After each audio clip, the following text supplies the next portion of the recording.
Yes, sir. What's going on, everybody, man? Welcome back to the Sizzling News Podcast, man. Appreciate y'all tuning in. Look, we got a great guest in the building.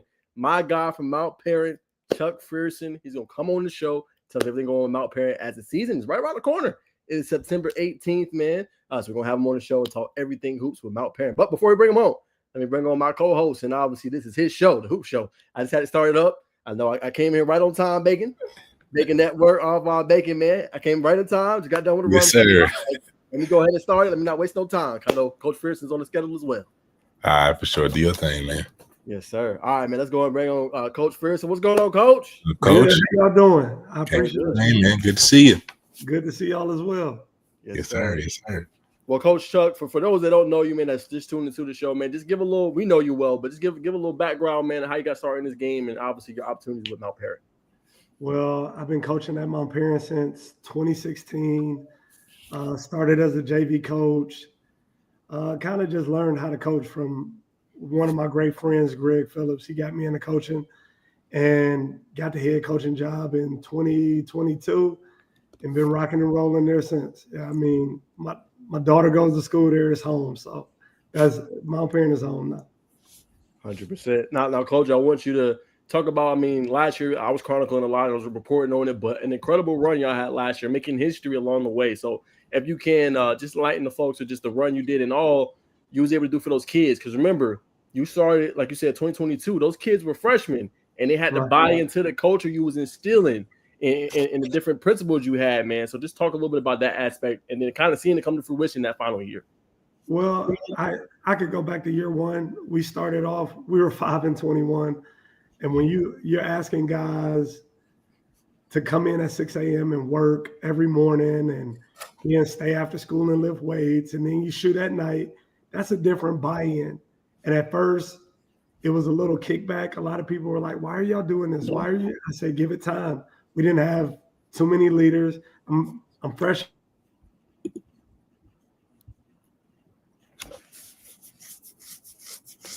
Oh, man. Man, he was getting ready to unwind. I know. I'm sure he'll join us back.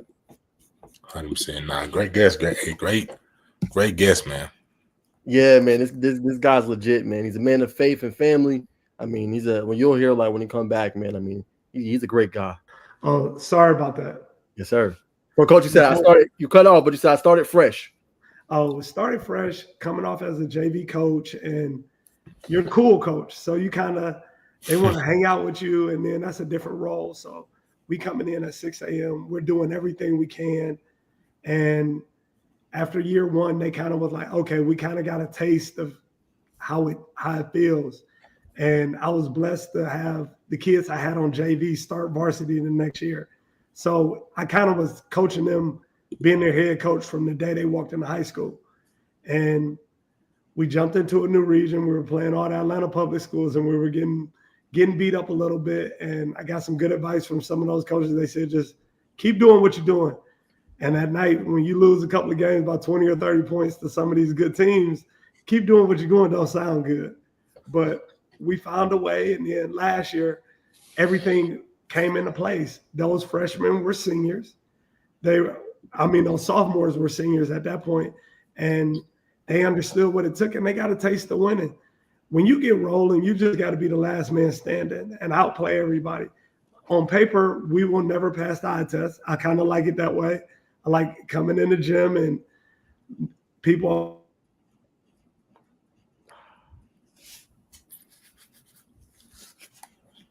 Come on, internet. Yeah. Oh. Man, what's this, ladies and gentlemen? It's gonna be a lot of gems, and when I can just tell. Damn. Coach will be back with this probably just a second, man. I know you probably just frustrated. Man, I can't get going for stopping. But no, we appreciate everybody who's tuned in right now, man. Sit tight. You know what I'm saying? There's a chance to go to the bathroom, go get your popcorn, whatever you eat, and put your feet up, man. Real talk. You're clouding. Now, I definitely want to get his take on, you know what I'm saying, Shane, TJ, and the whole crew for real. Sorry about that. No worries, folks. Sorry, it's the internet connection, man. All good. But now, Yeah, I had to switch it up a little bit. yes, sir. No, but I think you left off, Coach. You was talking about you was going kind of in depth of the senior year. Yeah, our senior year we kind of switched over to just not making excuses, and they kind of saw a little bit of success, and they bought into it. At 6 a.m., they loved it. So coming in at 6 a.m., they started working out, and they really, and I mean really bought into doing everything at 6 a.m. and shooting extra, coming in every day and calling me at 8 at night saying, Coach, can we get in at 5 a.m.? And I'm like, nah, let's wait until 6. And you get there and kids are beating you. They're flicking on the lights at 5:30. And at that point, I kind of was like, yeah, we got something rolling. It's special. 100%, Coach. Now, obviously, I know you turned the page now, so let's go to kind of the spring, summer. Obviously, a phenomenal year for you guys, but a new roster, right? Obviously, Yes. So we're gonna talk about Shane and some of the other guys I know Bacon want to ask you about. But tell me, how has it been for you as a coach, just turning that page and trying to really develop some new talent coming in because they're gonna play some bigger roles for you? Well, I've always been praying like, yeah, I love having a guy. Just give me a young team. I get them again. I get to rock and roll. But when you finally get a young team, you're getting a young team. So they're learning how to play. They're learning how to adapt to different situations. And I'm learning as well as they are. Like, it's fun to have them because they're going to run through a wall for you, but you're teaching them the game as it's going on. It's a big jump from 8th grade basketball to playing varsity minutes. And it's also a big jump from being the 8th man on a 10-man team to being a starting point guard or a starting small forward. So they're buying into it. They saw the road we went through, but I honestly think what we went through last year, it wasn't just 10 to 12 guys going through it. It was a whole school going through it. So they should be ready for it. The spring was fun. The summer was a growing pain, but I think we're ready. Now, speaking of that, so give us a timeline now. Like, what's going on now? Has fall camp begun? If not, when does it begin? And if when you have trials, what does that timeline kind of look like as the season kind of approaches? Okay, well, you'll think I'm crazy. We started school, I think, let me get that right, the first week in August. Yep. That first Thursday in August, we started working out that first Monday. Oh, you ain't playing. Oh, you No, ain't playing, Coach. I'm not playing. So we start conditioning. We start our 4v1s. We started lifting weights. I'm a junkie when it comes to it. I just want to get in the gym. It's kind of like the fellowship we get together. I'm learning how to be a better man and a better dad, better Christian around them kids. And it's kind of like our therapy. We have a rough day. Let's get in the gym together. So with that being said, we've been rocking and rolling since the 3rd day of school. I love it, man. So Coach, I want to ask. I hope this is not a ill-placed question, but I know Coach Carlos Wallace and obviously a former player for you were big in terms of being distance, giving you a different look. But I know Coach Wallace not coaching with you this year. So how have you been just trying to like fill that void and just trying to throw ideas off? I know you guys worked in unison a lot, and it led to the success of this program too. Oh, right. I got the utmost respect for Coach Wallace. He taught me so many things in the 2 years we spent together.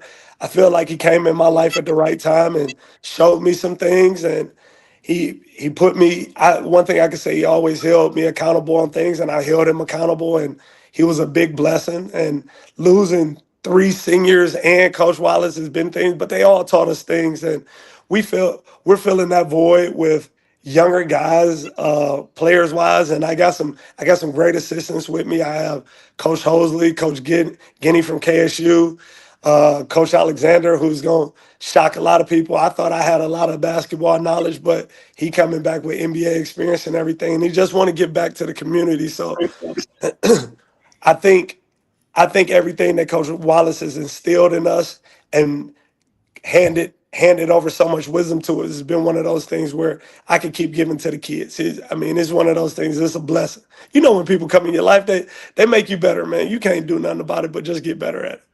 Yes, sir. Last one, I'm gonna throw it to Bacon. I know you want to ask about the kids. For you, Coach, what's some of the biggest lessons you've learned? Just coaching? It could be now, it could be, in the past, but what's some of the biggest lessons you've learned that's helped you just better as a man as well? You don't know nothing until you go through adversity. You have nothing. I can speak on myself. I played D2 basketball. I played 11 years professionally in Europe.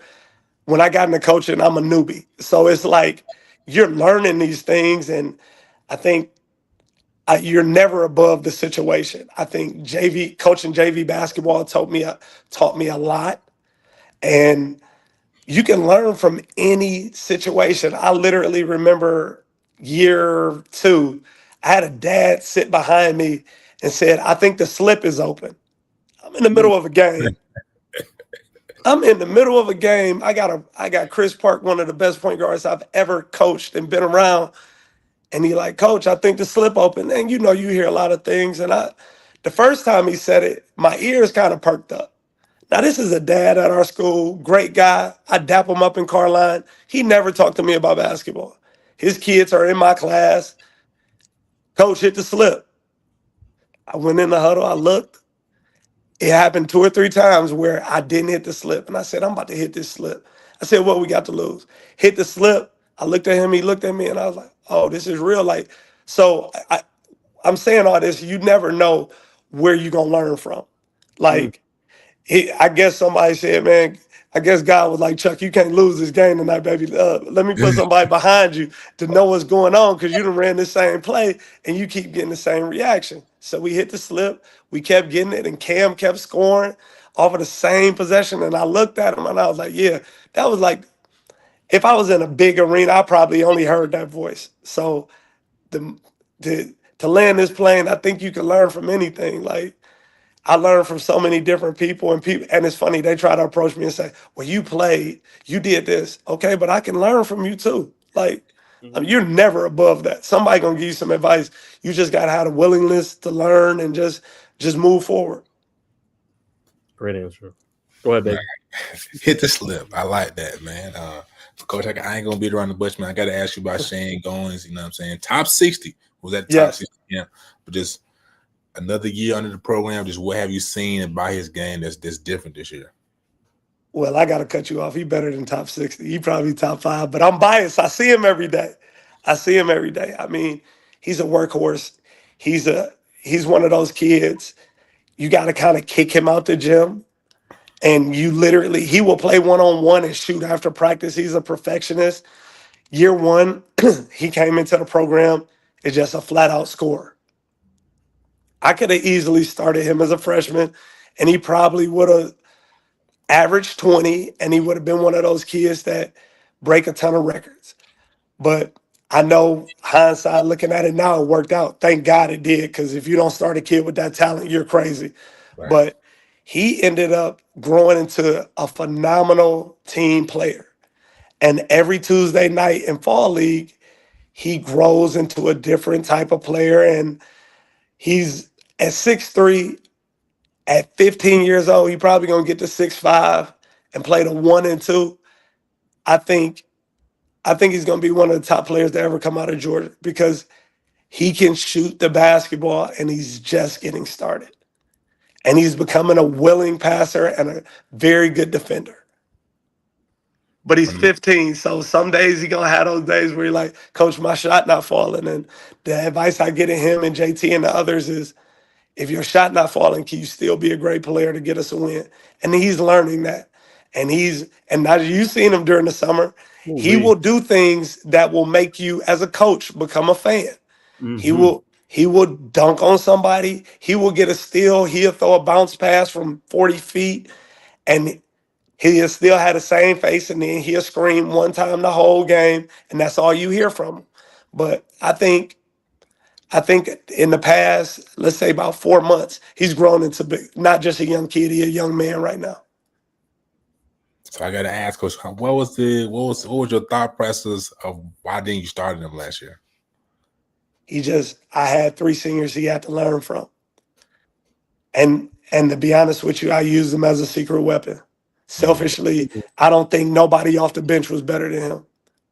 Nobody in the state better than him off the bench. I got a 14-year-old kid that can light up anybody. And we hit him. And when you talk to fellow coaches, they always said, "Oh man, you was hiding them." And then me and Shane grew in the rapport and the trust. And I was like, "Hey, I don't think their sixth, seventh, and eighth man when they come off the bench are nowhere close to you. Go to work." Mm. And he would go to work, and the older guys took him under the wing. And one thing I could tell you, he lives for the moments. And I don't think it's a moment too big for the kid. Like, it could be 9,000 people in the gym. He gonna shoot that 35-foot three. It could be 9 people in the gym. He gonna shoot. He's the same player, but he lives for those moments. And coming off the bench, he was our secret weapon. That's the reason we got to the Final Four. We had weapons, and he was a hidden weapon. But you can't hide nobody like that no more. Nah. Everybody know now. Yeah, The jig is up for sure. yeah, the jig is up. I got another name, TJ Scott. When you hear that name, what comes to mind, Coach? Oh, JT Scott. So JT, sorry. yeah, JT is different. That's my guy. I've known JT since the 7th grade. I look at him like I seen the maturation of him, and it's like he's explosive. Like last year, if we didn't have those 3 seniors, he averaged 20 plus a game. And at 6 feet with a 41-inch vertical and the heart of a lion, I think he's better than what people rank him at. He is a stone cold competitor. He can play off the bounce. And as you can tell, like I rave about our boys, but I rave about him a little differently because I've seen his growth. I saw him in middle school just be a flat out scorer, dominate middle school games, score a ton of points. And you're like, man, he gonna average so many points. And then he became probably the best defender and one of the best scorers we've ever had at the school. And him and Shane kind of bounce off of each other. And one game during the summer against some 6A school we played at Kennesaw, it looked like everybody was focusing on Shane after he could hit a couple of shots. But when you hear a coach on the other end say, get JT because JT is the engine. He's the heart of the team. And I told him this a couple of days ago. We go as far as you want us to go. I could draw everything up, but when you flick the switch, we there. And ever since then, he been winning every sprint. I know some other guys beat him some days, but he's a competitor. He wants to win. He's growing up into a young man. And I think any college coach that gets him is going to be excited to have him. I'm hearing like a Shea Gilgeous, maybe J Dub type of maybe match here. Am I wrong? Am I wrong saying that? If I see it in his face. I see a lot of Dame and CJ McCollum. Okay. Okay. I see Dame and CJ because I think on paper everybody looking at Shane and he do the Dame stuff. He gonna hit that night shot. He gonna do it. But when those two rolling, I got the best backcourt in the state. I do. And I got another little guy with us, Landon Breckley, that when all 3 of those clicking, I don't think nobody gonna mess with us. I live and die with our work ethic. And they come in at 6 a.m. and it's just an added weapon. But those two together, one, I think they can beat anybody in the world. 2, I think they tougher than everybody. So that's a big thing.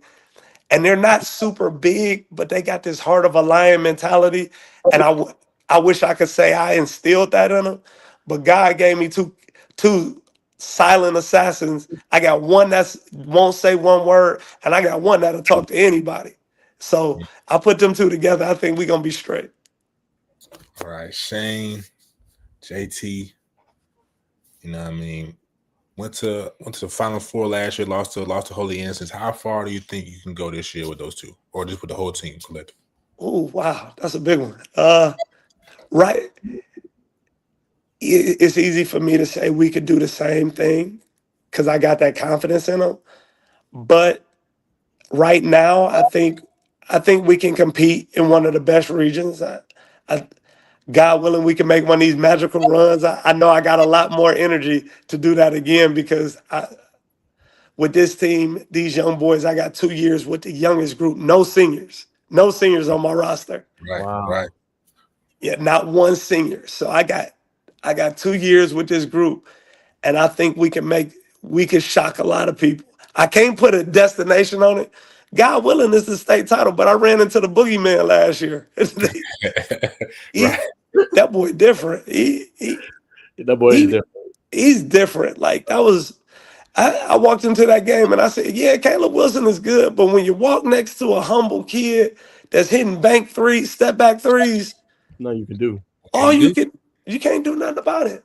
Mm-mm. So yeah, I think we can make a run. God willing, we can sneak up on some people. Like I said, I want to come in as the underdog again, but it's hard when you win the region and win the region tournament and do all that stuff.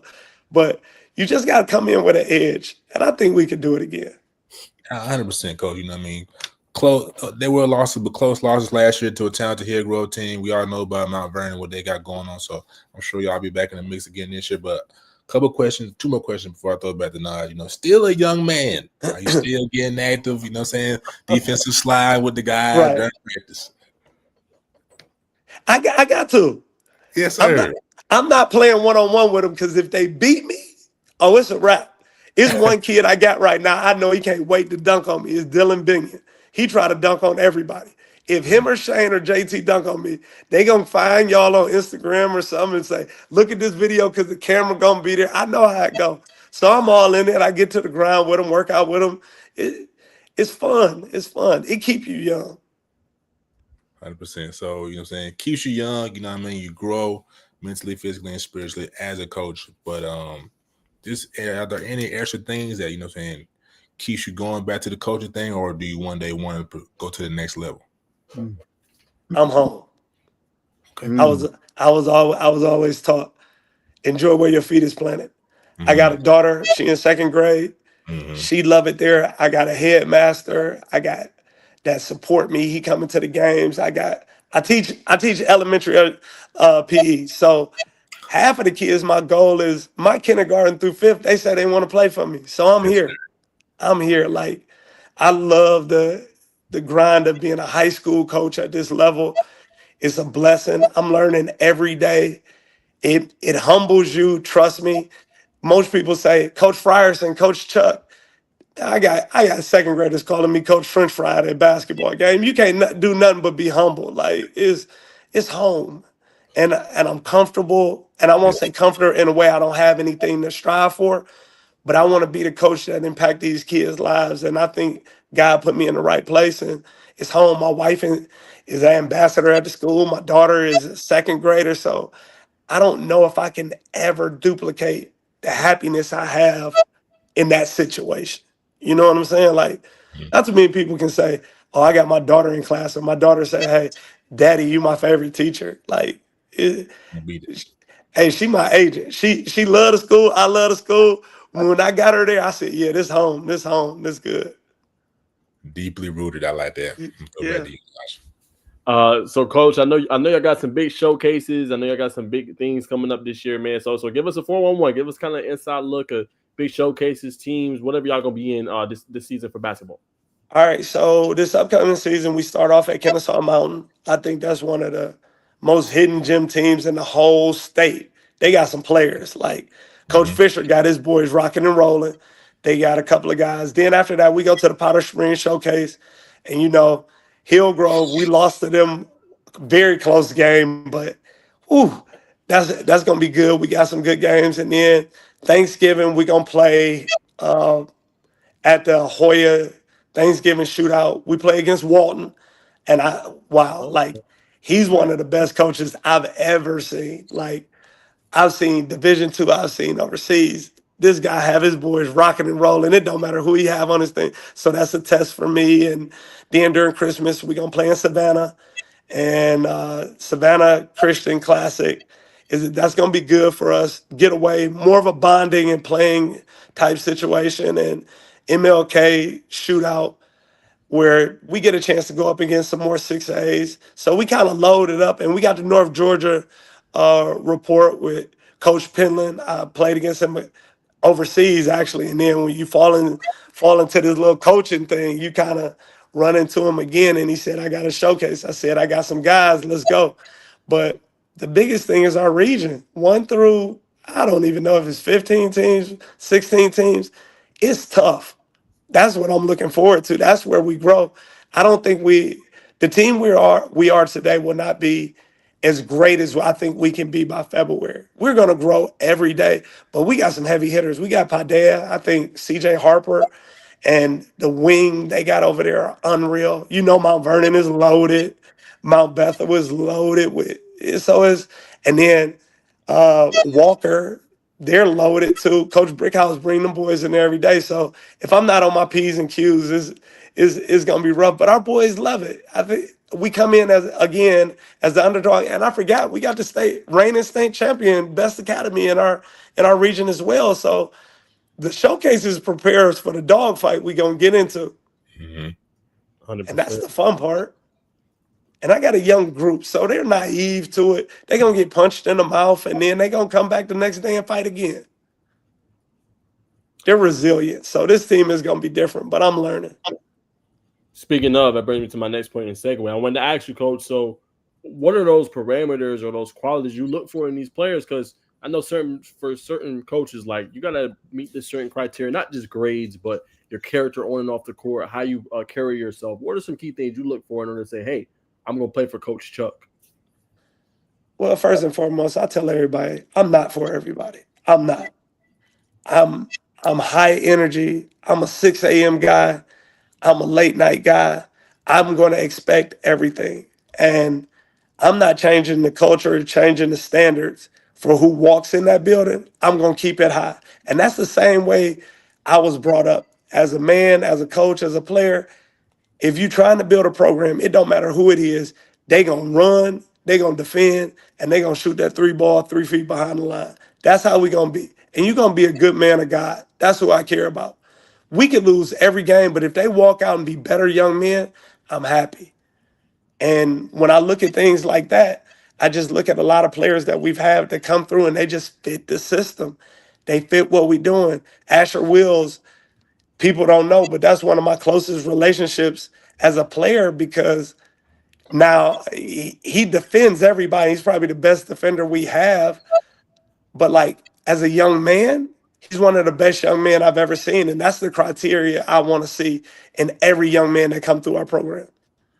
Be a role model.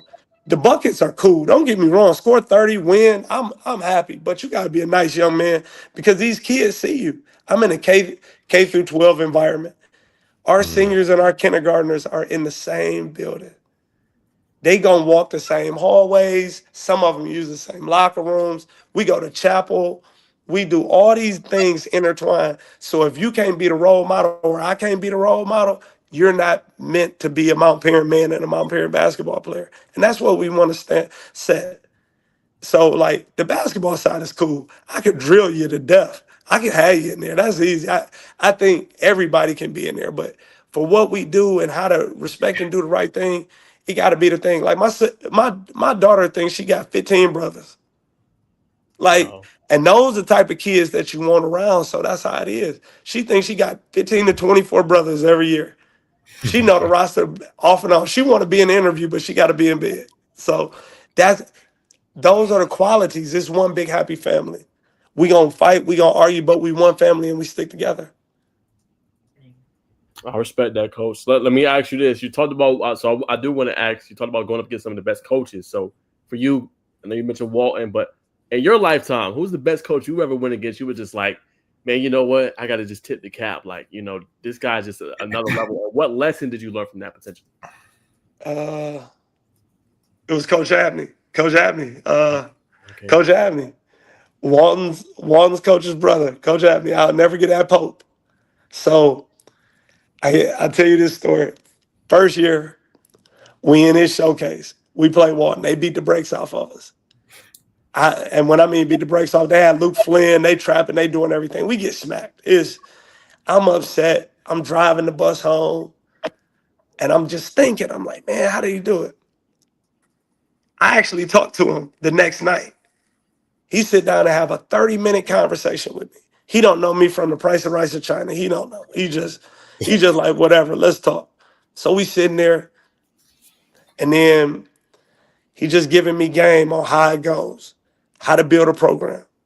Come in with your middle school, do this, talk to your coaches, make it a family, work hard. Don't change your standards for nothing. So I'm seeing this. This is Pope. Pope, I ended up playing him last year. He beat me again. This is the guy I can't beat. So he got one kid that was dominant, but he had 8 other kids that ran through a wall from him. He throwing every set. In the back of my mind, you guard Zach, but he running in guys and they playing hard, and I'm just looking at the other side, and I'm like, he didn't dumb himself down for nobody. Whoever walked in that building, they gonna be who they are. They gonna be a Pope young man. They gonna play hard. So from that day, I met him and talked to him, and from afar, I admired him.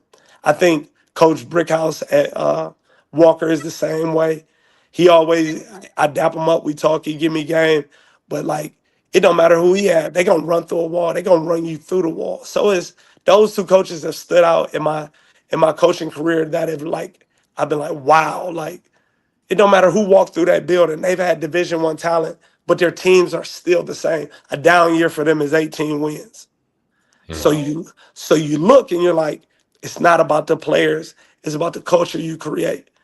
And that's all I'm about right now. Like winning and going on that run was amazing. I don't know if I ever be able to get that type of euphoria when it comes to winning. Like you winning with your own, you're winning with the kids you've taught in class, you winning with the JV kids that have come through your program. But the one thing is the standard got to stay the same regardless of who in that building. And that's what I'm going to do. And I learned it from those 2 individuals. Powerful. I'm gonna throw it back to Baker here in a second. Last one, I want to ask about your front court. Back court is deep, one of the best in the state, as you said, Coach, and I believe you. But front court, how you looking at that position this year? Mismatch problems. I got Asher Wills, who's 6'4" or 6'5". He'll tell you he's 6'3", but that's a whole different story. He can defend anybody. We call him Slim. He's literally our quiet leader. I say, hey, we running 3 miles. He getting it in 19 minutes. I say we got to run a suicide in 30. He'll get it in 29, and he gonna hold you accountable. So name a big man that can keep up with that can shoot the ball and play off the bounce in our offense. And I probably got the most athletic. We say front court. He's 6'1". Dylan Binion got a 42-inch vertical 43, and he will rip the rim down. So we're literally 5 guards, and I love it that way because I think they're going to rise to the occasion. They did it last year with limited opportunities, and the more I think they're just hungry to compete.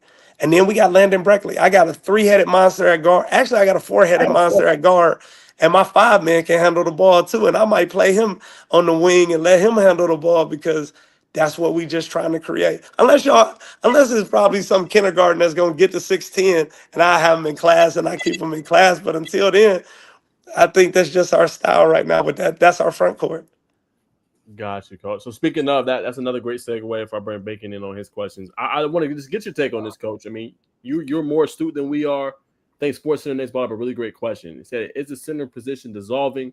You know, talking about the class of 2024 or class of 2014, excuse me. Jaleel Okafor, Miles Turner, Karl Anthony Towns, and the class of 2026 is just Mika Murinen.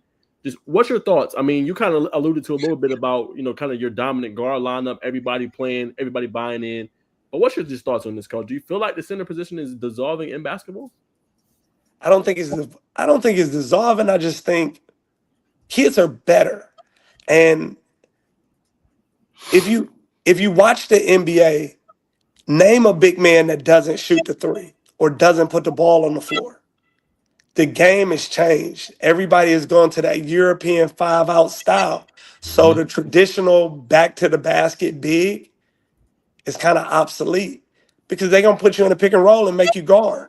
So you kind of need that athletic type of big man that can do those things. Me personally, I don't think that is dead, but I also don't think that these 6'10" kids are going to limit themselves with the talent they have. I look at Caleb Wilson. He's a guard. Contrary to what people are going to put on ESPN, he's a guard. Or he's a tall, 3-position, skilled phenomenon. That's what I see. And I think that's what's happening. Now, everything is in waves. Remember back in the day, they said the mid-range is the game. Now people are saying just shoot the 3 and shoot layups. So to get back on topic, I think the center position isn't dead, but I just think it has to come back. And I think these young kids we have now, you got to make it more appealing for them. Right now, it's not appealing. They don't want to post up, and if they do, it has to be kind of like a check. You get it, you over your shoulder, you fade away. So you got to make the game fun for these kids. These kids are way more talented than when I played. I played against some talented guys that were back to the basket guys, but these kids now are unreal. So you can't limit them. You just got to reinvent the new center position if that make any sense. It's a great answer, Coach. That's why I wanted to ask you. I think you gave a great answer on that. Go ahead, Bacon. And to stay on that topic, you talked about the European ball kind of changing the game, and I think Kevin Garnett came out the other day. But people have been talking about over time. Is the AAU basketball in America? Is that the reason why you see people play the 5 out and kind of disregard, you know what I'm saying, the back to the basket game? I think it's a copycat society. The best thing that ever happened to us was, and I saw it firsthand as a fan of basketball, when we started seeing Team USA don't take the dominant big man on Team USA and take a rim runner and put 4 guards or 4 positionless guys around a big when they had Dwight Howard and Tyson Chandler. That's when I saw the game change. Europe plays that way, and I seen it when I played over there. Every big man can shoot, dribble, pass. They don't really split up the drills. Everybody's doing the same thing. Then at the end, you might put them in a spot. Over here, we're taught you the biggest guy, you play the post. But in reality, one of our biggest guys is Shane at 6'4". Would I be crazy to play him at the 5? Yes, I would. So I try to look at it as a positionless way of going. And sometimes in AAU, they play so many games that they don't get a chance to develop. Mm-hmm. So you see the top level AAU teams hiring skills trainers, spending 3 days a week on skills, and then they meet on the weekend and just beat people because they gotta practice. Playing is cool. I think playing is the best thing you could do as a kid. But if you're deficient in an area, you gotta improve. And I think a big thing for them is Europe has brought over a lot of skilled players for the top 450 in the world, and that we're a copycat society, and that's how it works. And guess what? Our big men in the next couple of years will be doing everything. There will be more Kevin Durant's. It was one at Holy Innocents. He's that. So it's going to be more of those kids that can do everything. It's not, if I see another 300-pound, 6'11" kid that's back to the basket and can only jump hook over his right shoulder or left shoulder, I'll be shocked. I don't think those kids is probably 1 out of 5,000 that you'll see like that. They want to go between their legs and make the move. And I understand it. It's just different. 100%. To stay on the European topic, you played overseas, so just how was your experience, and what have you taken from that experience to your, I'm saying, to who you are now as a coach and as a weekend player, I'm assuming? Yeah, not a weekend no more because I'm a softball dad on the weekends. If y'all didn't know, I'm at Lost Mountain Park every weekend with my daughter, but I'm a shooter every time I get on the court. I'm about to shoot the ball. Like it never leave, and I try to play with the boys a little bit, but that's most of it. But my time in Europe I always wondered like why people were so enamored with the game they played. You brought us over there to be the man, but I got humbled when I went to Serbia and Montenegro. Usually you see the American on the team is the best player. I wasn't the best player. I was a role player. And they said, hey, this is the way you're going to play. And they said, Chuck, for you to stay on the court, you got to do this or we send you home. We cut you. And the buy-in from that made me evolve as a person and as a coach. Like, one, you really not that nice. You just good enough to do it. It's somebody better.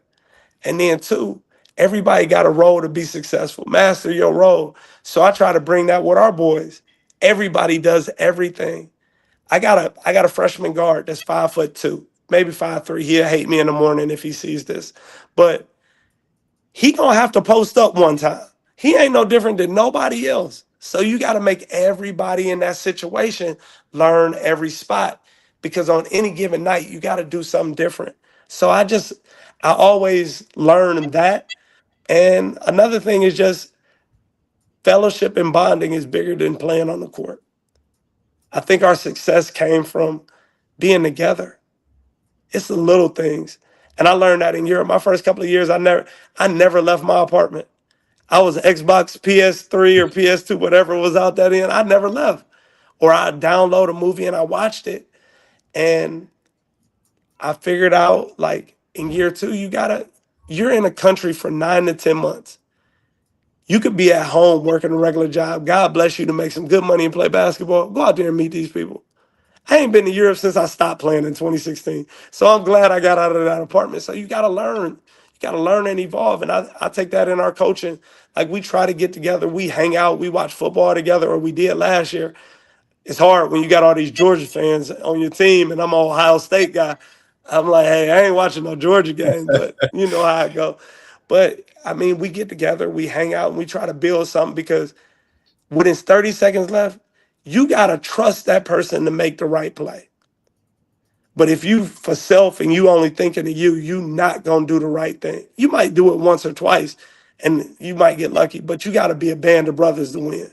And I took that from when I played in Europe. We used to eat to death. You got kids 18 playing with pros, 31, 32, 33 years old. We still eating dinner together 3 times a week, going to the movies. That bonding and fellowship is huge. So, and I actually learned that from playing in Europe, and I learned that from Coach Wallace. It's all about being like a family.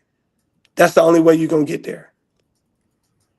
100%. So I want to ask also about your coaching style. Like, who do you think you kind of take a lot of things from that you've watched over time? Probably Tibbs. Okay, Coach Tibbs. Why? Love. And it's the small things. Work your guys as hard as they can. Reward the people that work hard. I'm not taking no player out as hard as they work. I'm evaluating you from that first Monday in August. If you running through those sprints and everything, and you playing hard and you performing it, I'm going to give you a chance. The reason that some of my players shoot those shots, they practice them. They're in there every day. So last year, I remember I would get texts from my buddies, hey, man, you only got 8 guys on your team. I said, no, we got 9. But, like, I'm going to run them in the ground, and I'm going to coach that way. And I rather live and die with hard work than sit there and be like, okay, well, you probably didn't work hard, but we going to give you a bone. Nah, you got to reward with people. That's the way life is. So I think it's more Tibbs. And then I'm kind of laid back when it comes to, like, I don't do all the rah-rah stuff. I ain't jumping up and down going crazy. I try to keep it inside. And I think I'm more Tibbs. And when we get in the huddle, I explode for 30 quick seconds, and then we right back to it. So it's probably Tibbs and maybe John Thompson, because I always looked at him as somebody that I wanted to play for in college. Those are my 2 biggest people when it comes to it, because they care more about the young man that you develop. And by the grace of God, they was great coaches. They knew that game, though. 100%. So I'm always trying to learn something new about the basketball game. So, like, what do you do to kind of stay sharp? During the spring, summer months, what are you doing to keep pencil sharp? Well, pencil sharp, I try. I'm big. You can ask Najee. We play fast. And I got to the point where I got obsessed with teams that played fast. So I looked at every different thing. I would try to study some European teams on the way they moved actions with smaller players and tried to move the ball. I tried to look at our personnel. If you look at our team, we shoot the 3 very well. We're a very good shooting team. We practice that. So I looked at teams like that. And then I caught myself probably, like, as a JV coach, studying some of the WNBA, like, assistant coaches. They're masterminds with that pen. In the NBA, you might call a set. They're so athletic. I can't duplicate that. I can't do a pin down screen and just throw the lob over to a 16 kid. I can't. But I can do some wheel action and then a pick and roll and a flare and make you think. And I see that in the WNBA game. Those women are so talented in what they do. And I'm old school. I go back. I always looked at like Nolan Richardson. I always thought he was the coach to be. I grew up in Cleveland, Ohio, and I loved Bobby Huggins. Like, love him to death. Like, his basketball and the way he had guys like Steve Logan and Kenyon Martin and DeMar Johnson and Kenny Satterfield play that up tempo, like, that's the style. So I go back and look at those things to try to sharpen it up. But I try to learn. Like my biggest thing this offseason, we had a school, the Villages. They came to use our gym. I spent 45 minutes watching they practice. I'm looking at things that he got. I called him and texted him. I said, hey, how do you make your team play faster? He gave me some game. I try to incorporate it in our stuff. I got Courtney Alexander. I think he a mastermind with the pen. I asked him. I pick his brain. I got Coach Guinea, Tommy. He knows so much. I pick his brain. Coach Antoine, master playing off of 2 feet. Guards got to play off of 2 feet. So I'm always trying to learn because if I don't learn, I get stagnant. And I'm surrounded in Georgia by so many talented coaches. You're not gonna be able to just stay the status quo and be the same and be okay. So I'm trying to steal something every night. I'm a thief when it comes to this knowledge. I'm trying to.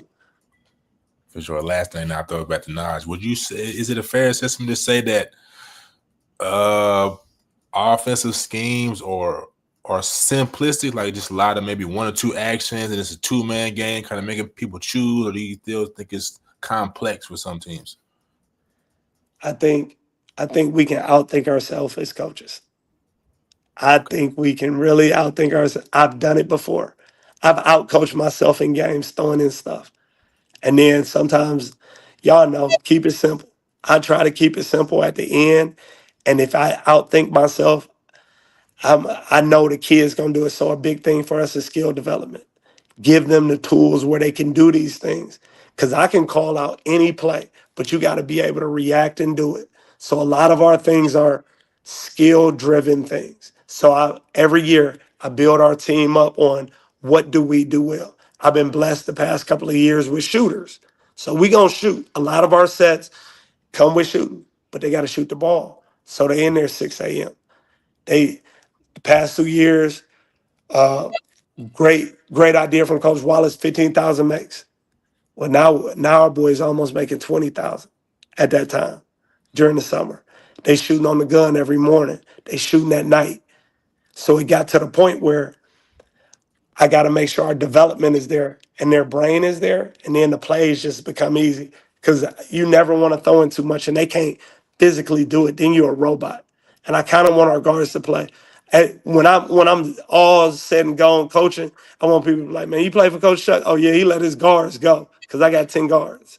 That's what I want because you do too much work to sit there and let me be on that chalkboard all night. Throw it back to you, Naj. Rise to Coach, before we let you go, because I know it is a school night. So, Coach, I want to ask you just a lot of young guys. How do you know when a kid is ready?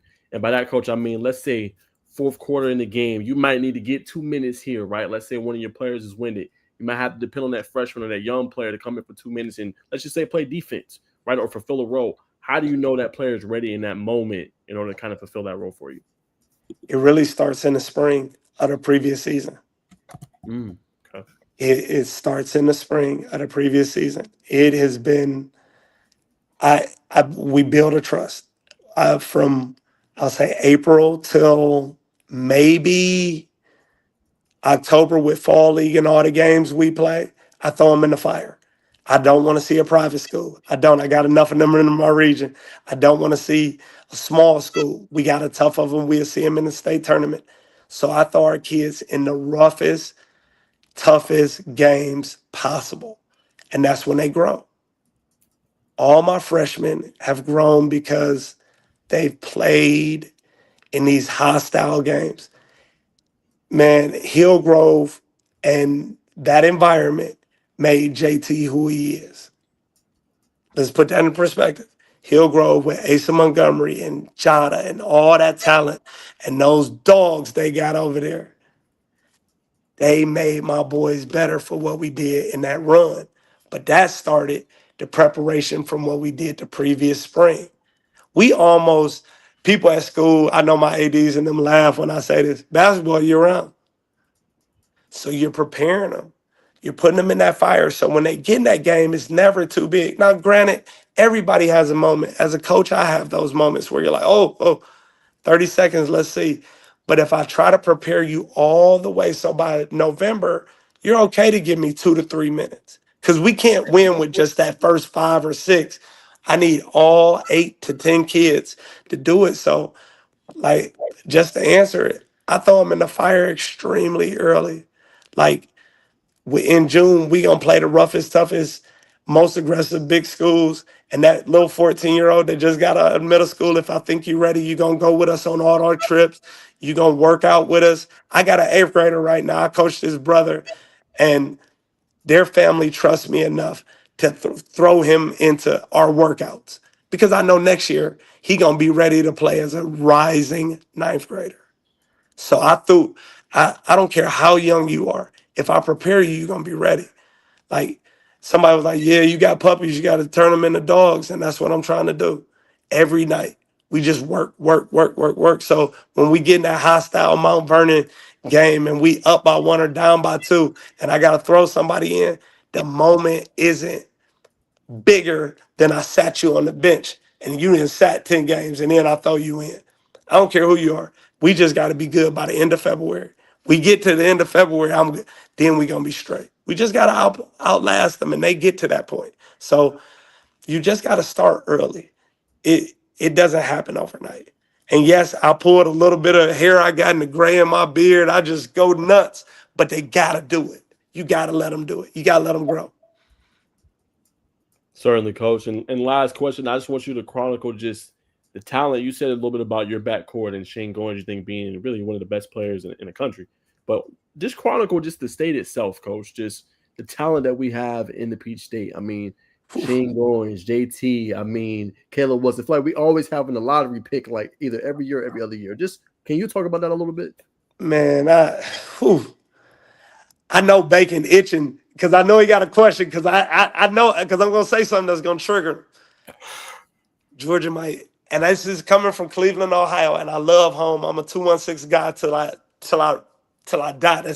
That's home. I done seen some of the best in the Midwest. Georgia got the best talent I've never seen. Wow. I've never seen something like this. And this is coming from a guy that have seen a lot of basketball. We have quote unquote no-name kids and no-name AAU programs that every week get on the radar and put on a show. And I'm like, who is that kid? Where does he play? Why is he here? Why is he not on this team? JT Scott, if I threw JT Scott on every showcase, he'd be a top 100 kid in the nation. But nobody know who he is. So we put him on the stage. He gonna compete. If Shane is on another thing, his name will get bigger and bigger. These are hidden gems. I think, just speaking for, I could go down the street. I think Lorenzo McCorvey, one of the best players from Walker, 6'6" Swiss Army knife. But it's a who's who because you only hear about the elite. Georgia has so much talent. Cobb County by itself, right now, I think has 30 players that are elite. But the state of Georgia is loaded. South Georgia probably got kids we ain't never seen before. Look at Rudy. Yeah, like it's a lot of them. And then I ain't even talked about Gwinnett. It's city kids. When I talked to Cobb County, like I remember seeing KD when he was in high school at Southwest DeKalb. Unreal. Nobody was talking about him. He was just that good. So it's like Georgia has so much time. I'm blessed to coach in this state and in this county, but I think we're the best in the nation outside. I haven't been in the Cali basketball and the Texas, but I'm biased when it comes to Georgia.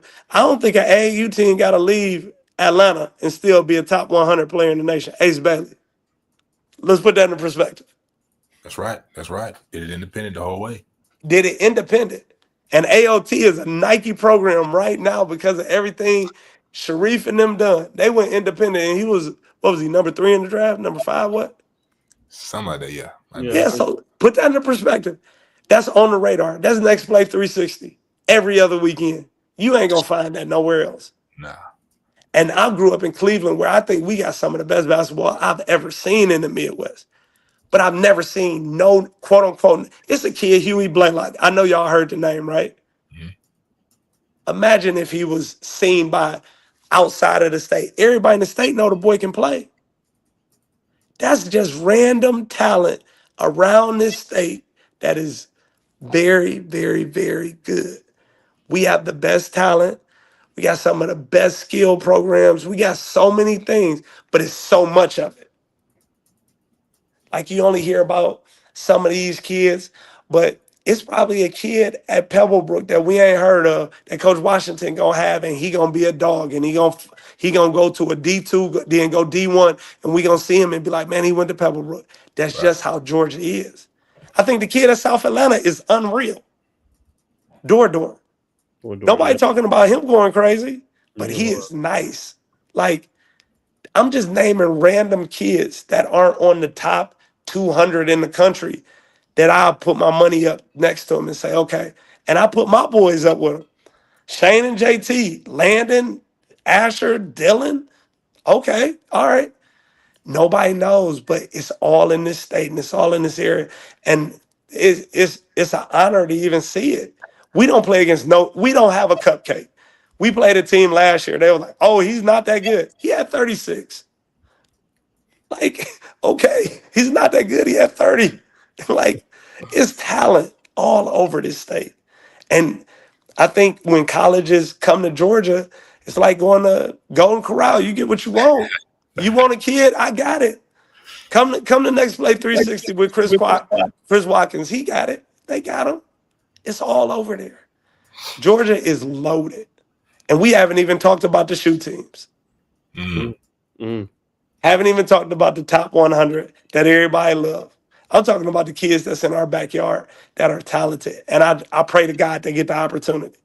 Because there's going to be a college coach that's going to recruit them, and he's going to be real happy. And I think we got a couple of them at our school, too. So that's just how Georgia is. I love it. I love the game of basketball down here. Beck, anything else for Coach? We let him go. Yeah, man. Two things, Coach. You know, man. I gotta ask you. First, best player you've seen could be, you know, I don't want to say back in your day, but you know, back in the day, college or current. Just give me two. Give me two of the best players you've seen, no doubt about it. And I got one more after that. Two. I grew up in Ohio, so I saw LeBron early. Oh, okay. Saw LeBron early. And I can let me give you a couple because it's some that Zach Randolph was like he was unreal. Didn't know who he was. Kevin Martin. Dog. Unreal. And the funniest situation was seeing a young Caruth from Georgia. I played against him at camp. He had gold fronts in his mouth when I was in the 10th grade. I never seen a kid. He shot the net. It looked like NBA Jam. He didn't miss. We were at a camp in Kentucky, and it was him, AJ Moye, and somebody else. But the Caruth didn't miss a shot. I went home. I said, yeah, I got to improve. How many shots he take, Coach? He probably shot about 10. He probably didn't miss one. And he wasn't shooting pull-ups. He was shooting deep threes. Like, he was out there. And that was shocking. Like, those names, I'm like I went home and was like, okay, now I got to work. Early 2000s had some hoopers, but not I mean, now everybody can hoop. I feel like the game was a little more pure back there, but I don't want to go down. I don't want to go down another rabbit hole. No, don't throw that rabbit hole. They'll ban us from everywhere. Don't do that. I'm pro young boys right now. I need these young boys to go hoop. I need them all. 100%. So what can we do? Because it's like you say, it's a lot of talent, and sometimes it's like the only top say top 300 only get service, so what can media do a better job at this helping provide exposure to kids like yours? I mean, first I want to give a shout out to y'all for even having me on this platform. Absolutely. I'm not one of the top big coaches in the state, in my opinion. I'm a newbie in this game. I'm just a hard hat guy. And the funny thing is Najee will be at our games and it's 40 other schools that's loaded when we were at Lake Point.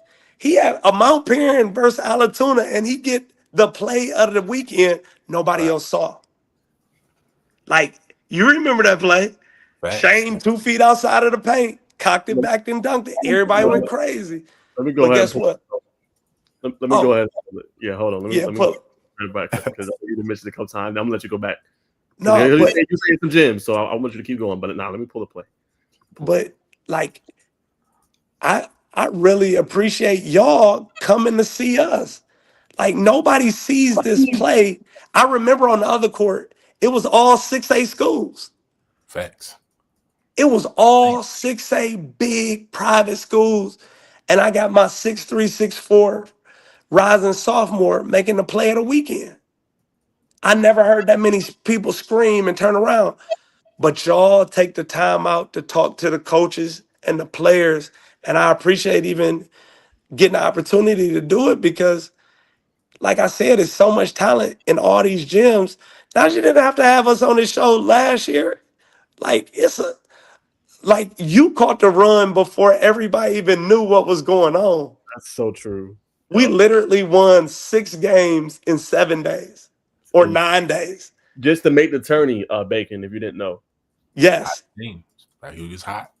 So we got hot and nobody heard about us until we won the tournament. So during that time, Najee get a song, we on YouTube, we do this, and it hit Twitter. And I remember I'm in the moment, I'm like, man, nobody paying attention. My mentions just blow up one day. I'm in class, I'm sitting there. They were like, Coach, look at this. And I'm like, Coach, what? And it's like they see these things. And I say this, y'all are grassroots guys and y'all come to these games. Y'all don't just run to the blue check and the top 20 and the top 10 and this guy got this and that. Y'all really take the time to grind it out. And I appreciate it. It's a heaven sent. Like I told Najee, I texted him before. I said, keep running your own race. Same for you, Bacon. Keep running your own race. Yes, you did. Y'all gonna get everything God wants y'all to get. Just keep. You ain't got to do nothing special. Najee hit me with. I was like, "What I got to do?" He said, "Just be you." Did. I'm learning from somebody younger than me. Just be you. Just keep coming to these games. Keep making these kids highlights. They might not get on ESPN, but that play that Shane got, we played a couple of weeks later. I see Georgia Tech standing there with their nice polo. They don't have to come, but they see those things. But it doesn't start without y'all laying the foundation to come. A Chris Watkins watching our games, a Sean Williams looking at this, a Matt Hauser writing about us when we play Hillgrove. We were supposed to lose to Hillgrove by 40 probably.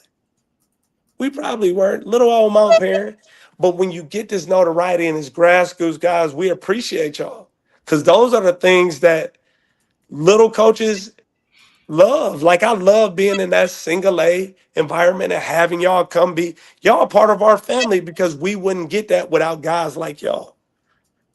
Y'all just got to keep running your race. Y'all got it. I'm tuned in. I hope y'all have me on and we talk about something else that's even funnier, like us making another run. I want y'all in our gym. Definitely, we'll be there. So like when we have our big Eagle Day workout, y'all come in, y'all look at the guys. That's what it is. Grassroots guys taking the time, not chasing the big name, just being who y'all are and authentic.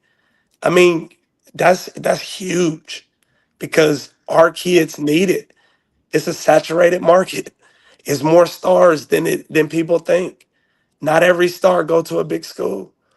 Not every D1 player is on the main court at Lake Point. They on a small court where y'all walking around with y'all phone and y'all camera and y'all taking the time to look at them. That's how people get discovered. I'm not on this show without y'all saying it. It ain't nobody beat down my door. They don't know what we've done, but y'all took the time. Y'all made our story a reality. It's like a fairy tale. How many people can say they won that many games and went to the Final Four in history, won the region for the first time? We've never done that. And nobody would have saw it if it wasn't for y'all. So I appreciate it for sure. Hey man, I don't know what to say, Coach, but appreciate you. We're definitely gonna be locked in, and we'll definitely be in the Mount Paran gym and for Eagle Day as well. But last thing, real quick, because I know you All know right, say shoot. you're not a game coach. Just No, I it's gotta all get good. It's Thursday night back. and it's football, so I'm about to sneak and watch at least 30 minutes of football, and then I kiss my wife and daughter and then go to sleep. I was just your thoughts on the women's basketball, just the rise and where it's at right now, because y'all got a great women's basketball program over there at Mount Paran. Oh yeah, Coach Dunn is elite. She one of the best coaches. Humble, laid back, don't really say much, but I mean, these girls can go. They put in the same work, and once again, when people see them, they shocked. Like our girls' region is unreal. We got Galloway, we got St. Francis, we got Mount Paran, we got Wesleyan, we got an upcoming fellowship in Mount Bethel. Like they can all go. Like I've never seen that many Division I girls on a court like that. And they competing with the boys. Like it ain't no they got next. They there now. Like they putting in that work. I've seen skill workouts with Nick Stapleton, one of the best trainers in the state. He working the girls out like they going to the league. Like they're there. And our girls program was like that. Like Jessica Fields, she would shut the gym down. We leave late and she coming in. I'm like, Jess, where you going? Like it's late.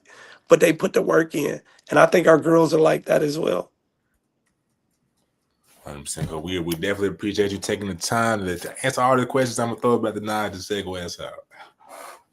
Hey, Coach, it's always a blessing to hear from you and just to have you on the platform, Coach. I know you're a busy man, but look, we appreciate it, man. Like you said, keep running your race, man. Anything we can do for you and your program, please let us know. And like I told you, Bacon, you're an upstanding brother, man. Like I said, I wouldn't be able to have the kind of the step I have in the basketball scene, because we've been trying to, Coach, for a long time, get tapped in with the hoop scene, and being able to follow your program has definitely been the start of that. Well, hey, I appreciate y'all. Like I said, I mean, anytime I can talk about my boys, I do whatever I can for them, and I do anything for y'all. Like y'all ever need me, reach out to me. I'm there. But it's an honor and a pleasure. And the best thing about it is like I love what y'all doing. Y'all gonna keep growing and keep growing. I'm gonna share this, let my boys see it, let our Mount Parent community see it. And then when y'all walk in the gym, y'all like family. Hopefully y'all got on a blue t-shirt. We'll make sure of that. So like y'all with us now. So I appreciate it. It's a blessing. First time meeting Bacon to see some interviews. Dope guy. Like Naj, he always upstanding. Hiding in the scenes, though. I can't even believe he got that shot. Nobody else in the gym got the shot of Shane. I don't even have it until you got it. So it's like any guy like that, he always A1. And I appreciate y'all. Y'all a blessing, man. And if y'all need anything, I'm here. For sure. So I appreciate you. Enjoy your Thursday night, man. And tell the family we said what's up, man, and send the love to the family and everybody. I appreciate it. Same to y'all. Y'all get some rest. And whenever y'all need me, I'm here. Hope to see y'all at some games. Yes, sir. Appreciate you, Coach. All right, man. Coach Frierson, appreciate him tuning in, man. Like I said, man, upstanding brother, man. Had to get him on. Couldn't do what I do without him, man. He was the start of me getting Bacon into the hoop scene more, man. So, man, I wish his program nothing but the best. But I'm definitely gonna come to a couple games this year for sure. On the hoop scene, man. He got some dogs as always, man. But what's your biggest takeaway, Bacon, as we segue out? We take over the show. Man, so many places to start. I would just say, man, just even though coaches, he won't say it, but I'll say it for him. Even though coaches are well established, you know what I'm saying, at an upstanding private school at Kennesaw, Georgia, you know what I mean? He's just tapping into different coaches always, you know what I'm saying, just being a sponge, learn how to just to better improve his basketball mind, and aside from the basketball mind, you know what I mean, continue to grow mentally, physically, and spiritually, as he said at the beginning, you know what I'm saying, coaching the guy, they help him grow, and I think that's what we're in the game of life for, you know what I'm saying? We're not just in it to grow financially or whatever, you know what I'm saying, to get a status. We're in it to grow, you know what I'm saying, touch people and reach people. And I mean, when you're doing that and affecting the community, that's commendable to me. 100%. There it is, brother. I pass the ball to you, man. This is your show. Like I said, basketball Thursdays is for Bacon. We allow him to do his thing. He come up with the topics. This is his show. I just took over because I know we was right at 8 and we waste coach's time. So I was like, let me go ahead and segue and bring us in today. But all you, brother. All right, man. For sure, let's get to it, man. Try to crank through it not as fast as we can, but let me go through these comments. We got a Liam Atkins, yo, appreciate you tuning in if you're still tuned in, and Adrian, hey, how you doing? So we appreciate you tuning in. So now we're gonna start not off topic, but I didn't add this one in, but you sent this to me, and I wanted I was gonna do a take on this on TikTok, but it wasn't my video was. It wouldn't let me bring in the audio from the video. So, but nonetheless, Trey Young, and Patrick Beverly. I'm sure y'all seen it by now. Crazy. Kind of going back and forth. You know what I mean? I like to see this from Trey Young. I'm not gonna lie to you. You don't really see this a lot either from Trey. You don't? I didn't even know brother had a YouTube page and had a little podcast. He'd have had Shaq on and everything. I said, all right, but I start tuning into what he said something about the point from the Point TV. I like that, Trey. But if you haven't, for the people who don't know what it is, man, Pat Beverly, you know what I mean, he saw a tweet or something out from the Hoop Herald saying that the NBA players don't really take NBA All-Star Weekend serious, you know, for whatever, you know what I'm saying, whatever your opinion is about that. And Trey Young chimed back on Twitter, you know what I'm saying, Twitter fingers is hot right now in the NBA. And he said, man, just leave us alone, kind of let us do our things, time to relax, kind of like what Bron said last year. We want to chill, have some fun. And he took the Twitter, took the YouTube, and pretty much said, "Yeah, man, I came in at 19, right? There's a lot of pressure on my shoulders. I'm the franchise guy. You've never been that way. You came into the league when you were 24 years old, you know." So he kind of went back and forth, and Pat talked about how some of his former teammates said he's not a good leader. It's just Trey Atlanta, yada yada yada. You know what I'm saying? Basically, they went back and forth, man. So Naj, whenever you saw this, man, just what was your thoughts? What was your initial reaction? I just don't get why comfort Trey. I mean, you could say if you're going to comfort Trey, look at the players that have left him. How much success have they had? You know what I'm saying? No. I'm talking about players that have left and have played with them. You haven't really seen, and I'm talking they've played, but I'm not seeing okay, they won a championship or they did this or that. I think his game is very underrated. I think he's done the best that he can with the talent he's had around him. I think this is probably the best team he's had since he's been with the Hawks, maybe since that 2021 run. And let's see what happens with that. But I think for Bev, I mean, I just think he could attack somebody else, man. You can make, Trey don't play defense or Trey don't do this or that. But, I mean, Trey consistently puts up 20 and 10 seasons. And I know, you don't always go by the stats or whatever, but he's a franchise player for a reason, right? And he's not the tallest guy. He's not no Anthony Edwards, 6'5", 6'6". He's not no LeBron or what I'm saying, Bacon, is he's not an elite athlete. He's not a, you know what I'm saying, I don't want to say generational talent because he's a great player, but he's not when you're oh my gosh, he just plays the game the right way.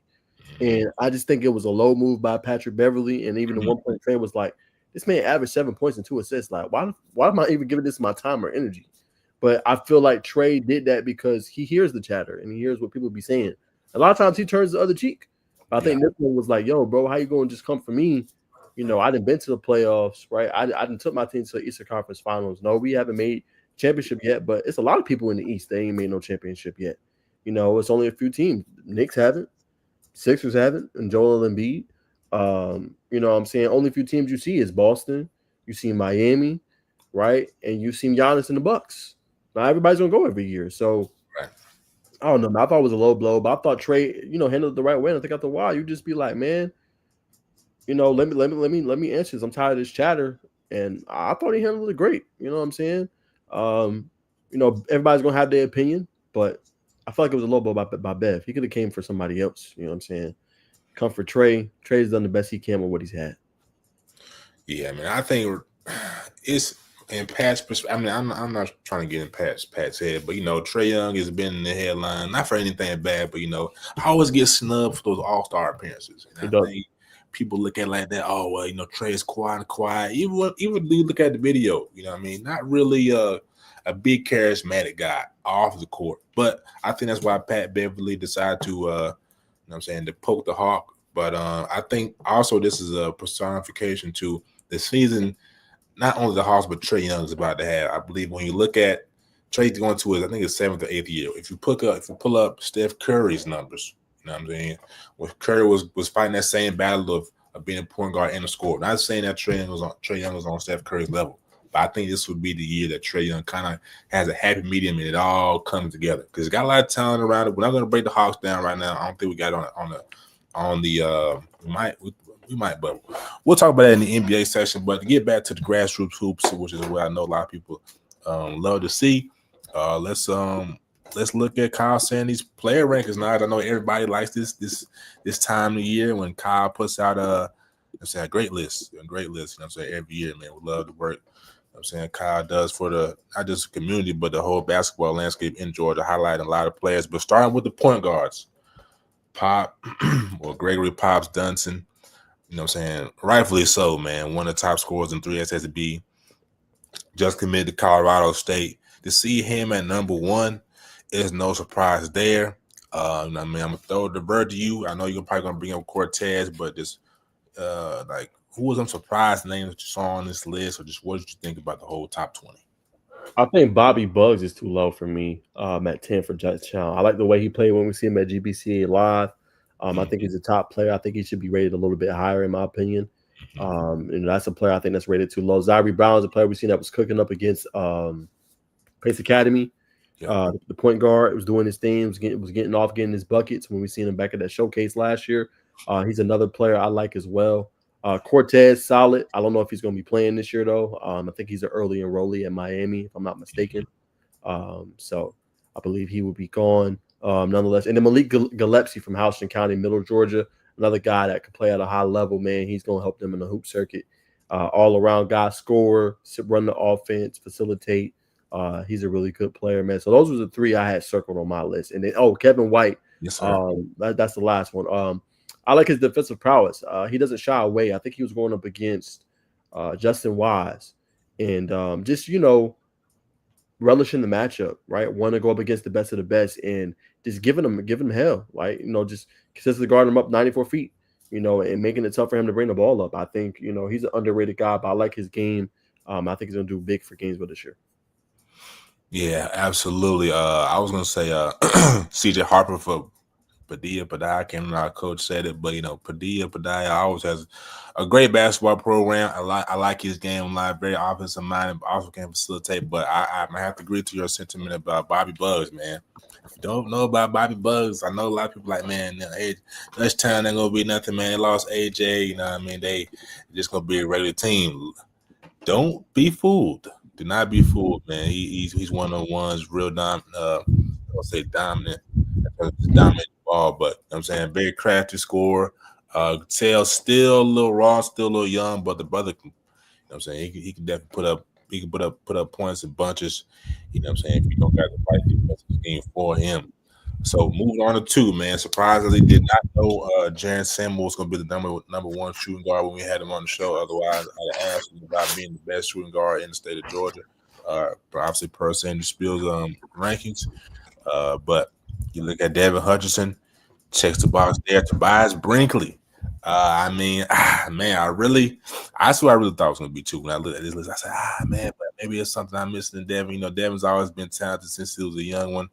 We all know his sister's playing at Princeton. I believe she hadn't transferred, so that's a basketball family. Jaren Salisbury at Wheeler now. That's going to be big. But no surprise to see that top 5, Chase Dupree, Southwest Macon.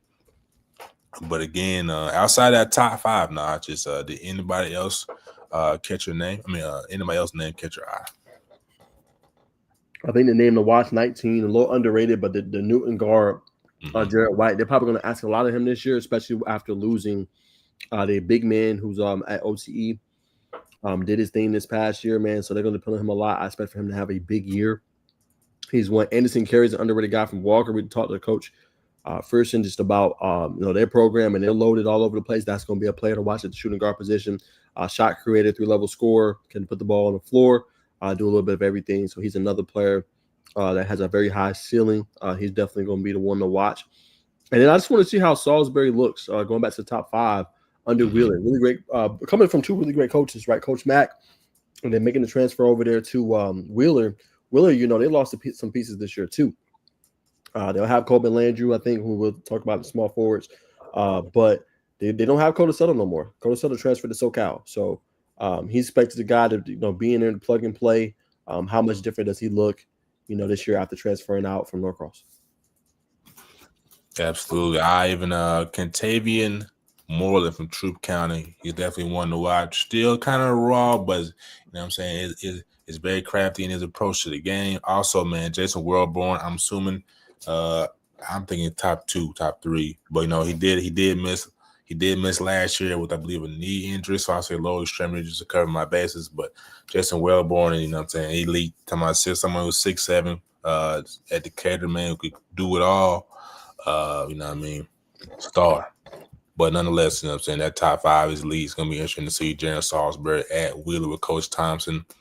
And it's going to be interesting to see how far Holy Innocents can go, without Caleb White being in the picture. Lost Kingston Whitty, too. Where's Kingston at? Kingston went to, I think it's Christ School in North Carolina. Wow. Went to the Hoop State. Mm-hmm. That's tough. Put you on some games. When I've been following the little portal a little bit. Nah, I see, brother. I see you been keep your ears to the streets, man. We appreciate the update, man. Inside of the knowledge on the report. Moving to small forwards, man. When we think of wings and wings in the state of Georgia, it's synonymous with just producing elite talent year after year after year after year after year. Look at Ace, who we just talked about. What I'm saying with Coach. Number 1, Coble Landrew, probably the hottest name one of the hottest names, if not the hottest name in college basketball, high school to college basketball recruiting, man, getting offered by every big time coach you could think of. Just had a visit from Dan Hurley and a couple other, Nate Oates. I think has visited at Wheeler too. But no surprise to see him at 1. Manny Green is someone I know Naj has been high on. So, I just want to get your thoughts for the people, man. Just your thoughts about his game and how his game has developed to this point. He's elite. I didn't get a chance to see him this summer, but I definitely plan to get to a game. We see the girl play this year, try to see him up close and personal and see his development.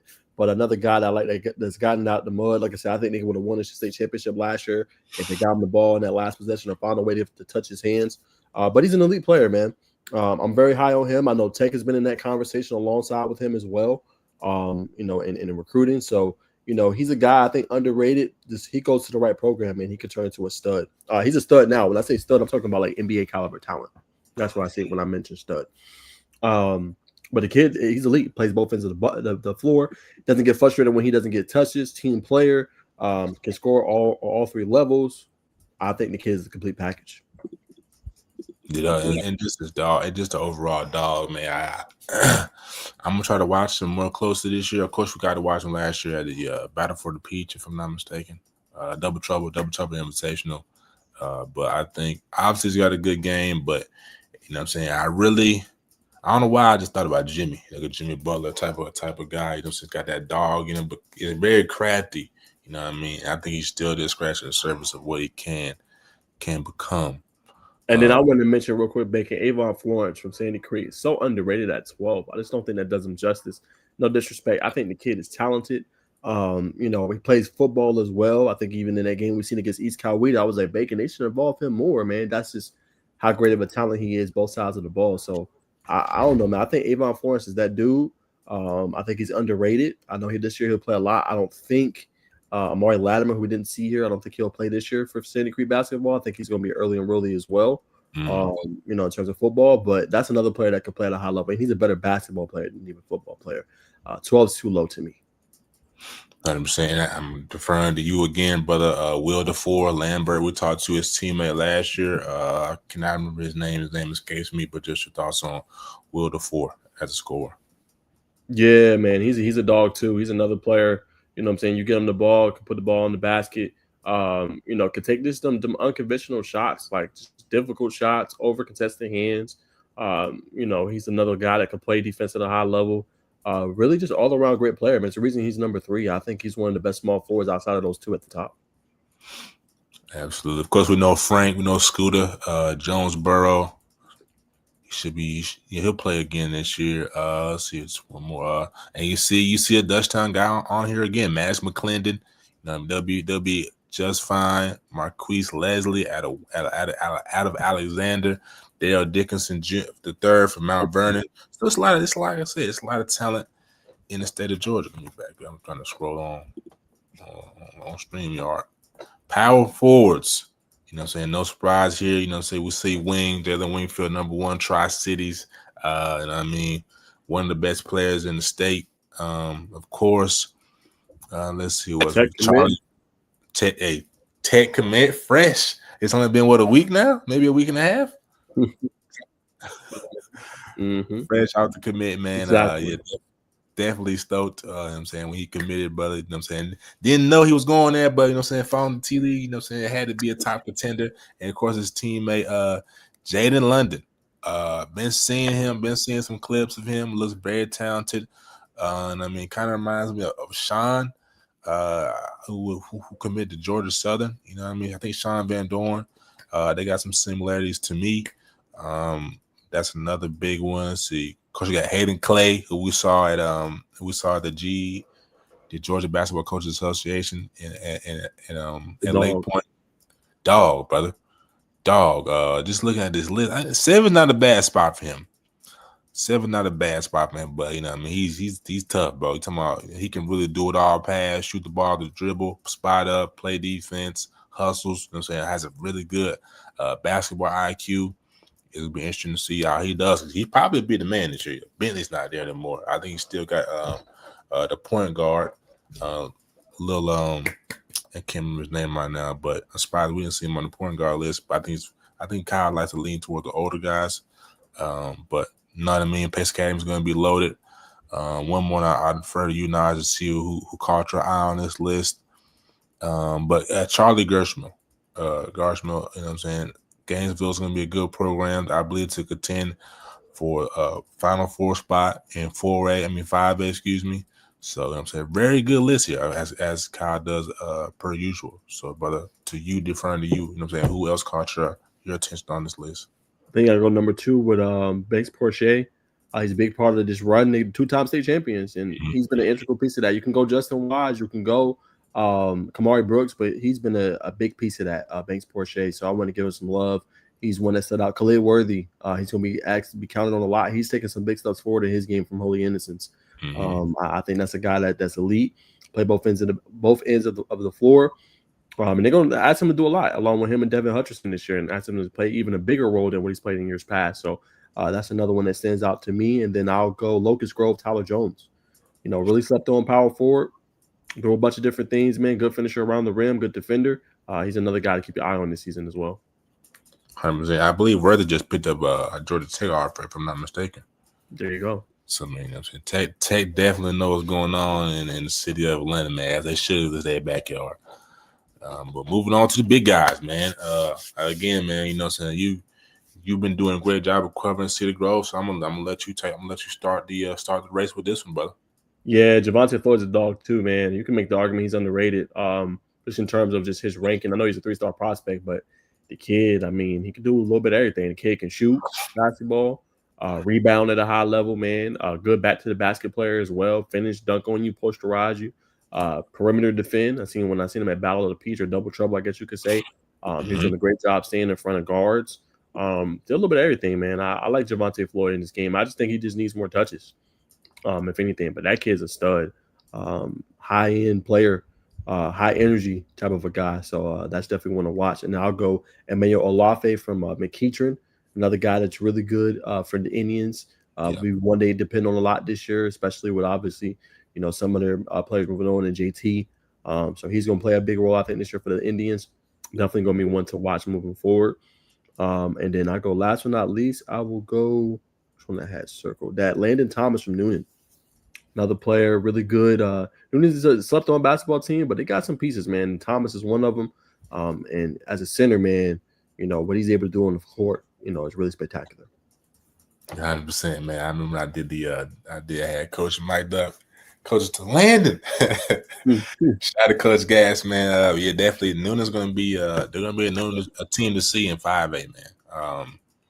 I'm really intrigued to see where that team lands. I think the best season they've had in Coach Gass's that Elite 8 year when they went into Parkview, upset Parkview, went into Walton, upset Walton. And, of course, you know what I'm saying, when you run into Bruce Thornton and the Milton Eagles and that talented squad, man, you know, things happen. But I'm definitely excited to see what Coach Gatz had in store for not only his team but the community, you know what I'm saying, the rest of the state this year. I know they'll be fine. For Felton, Centennial, you know what I mean? I was looking at him last year, man, like, man, you know what I'm saying, I just need him to be a little more physical, talking with Coach D. But I think, you know what I'm saying, a year older, you know what I'm saying, I'm interested to see how he develops. I know not sure how to say his name, so we'll call him AG from Green Forest. Green Forest always keeps interior talent, you know what I mean? Bar none, they probably produce some of the best front court players in the state. Camso from Hillgrove, you know what I'm saying? We talked about that program earlier. And said they got a lot going on. They're gonna be another team to see in 6A for sure. I went on record. I think they may be the most talented team in Marietta for sure. Let's see who else we got. Not sure about Kip Atlanta, but they always produce a lot of talent. I like to see Drew Charter here. You know what I mean? A team representing Fulton, Nod side of town. Jake and Goalie from Pace Academy. They continue to build. Kevin Curtis out of Gainesville. And Tobias Tolbert, Carver Columbus. Carver Columbus is going to be real good this year. They got something special brewing down there. I believe we talked about the point guard who was number 2. Or maybe who was shooting guard. And where was he at? Might have been point guard. Oh, here we go.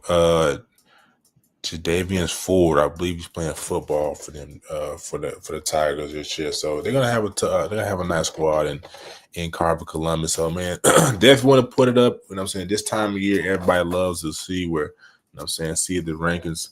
You know what I'm saying? What better way to do it than to bring up Sandy Spills.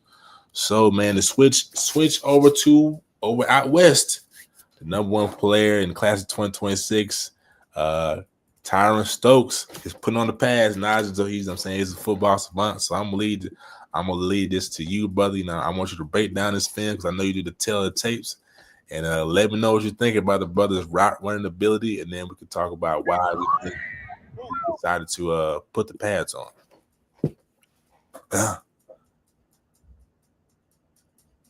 Solid hands there, man. Solid hands. I know that's only one clip, brother, but just what you think about the get off there? Okay, solid hands there again. I mean, you can tell it's something you definitely have to work on. You know what I'm saying? Not something that's going to sell a lot of elite defensive backs, linebackers. But I mean, it's all about just the athlete he is. I mean, he's a multifaceted athlete. Just to be able to go out there and actually give this a try, I commend Tyron Stokes on that, man.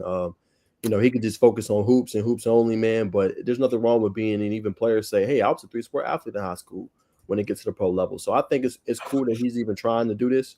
I know someone said, oh, well, why would he do that? You know, hoop season coming up and trying to get injured. But I think it's cool he even, tried to do that, or even is trying to play football and just, you know, continue to, you know what I'm saying, refine his game, I think, you know, and, you know, 6'8", like, hey, do you see a lot of guys that are 6'7", 6'8" now, 6'9", 6'10", even sometimes in football.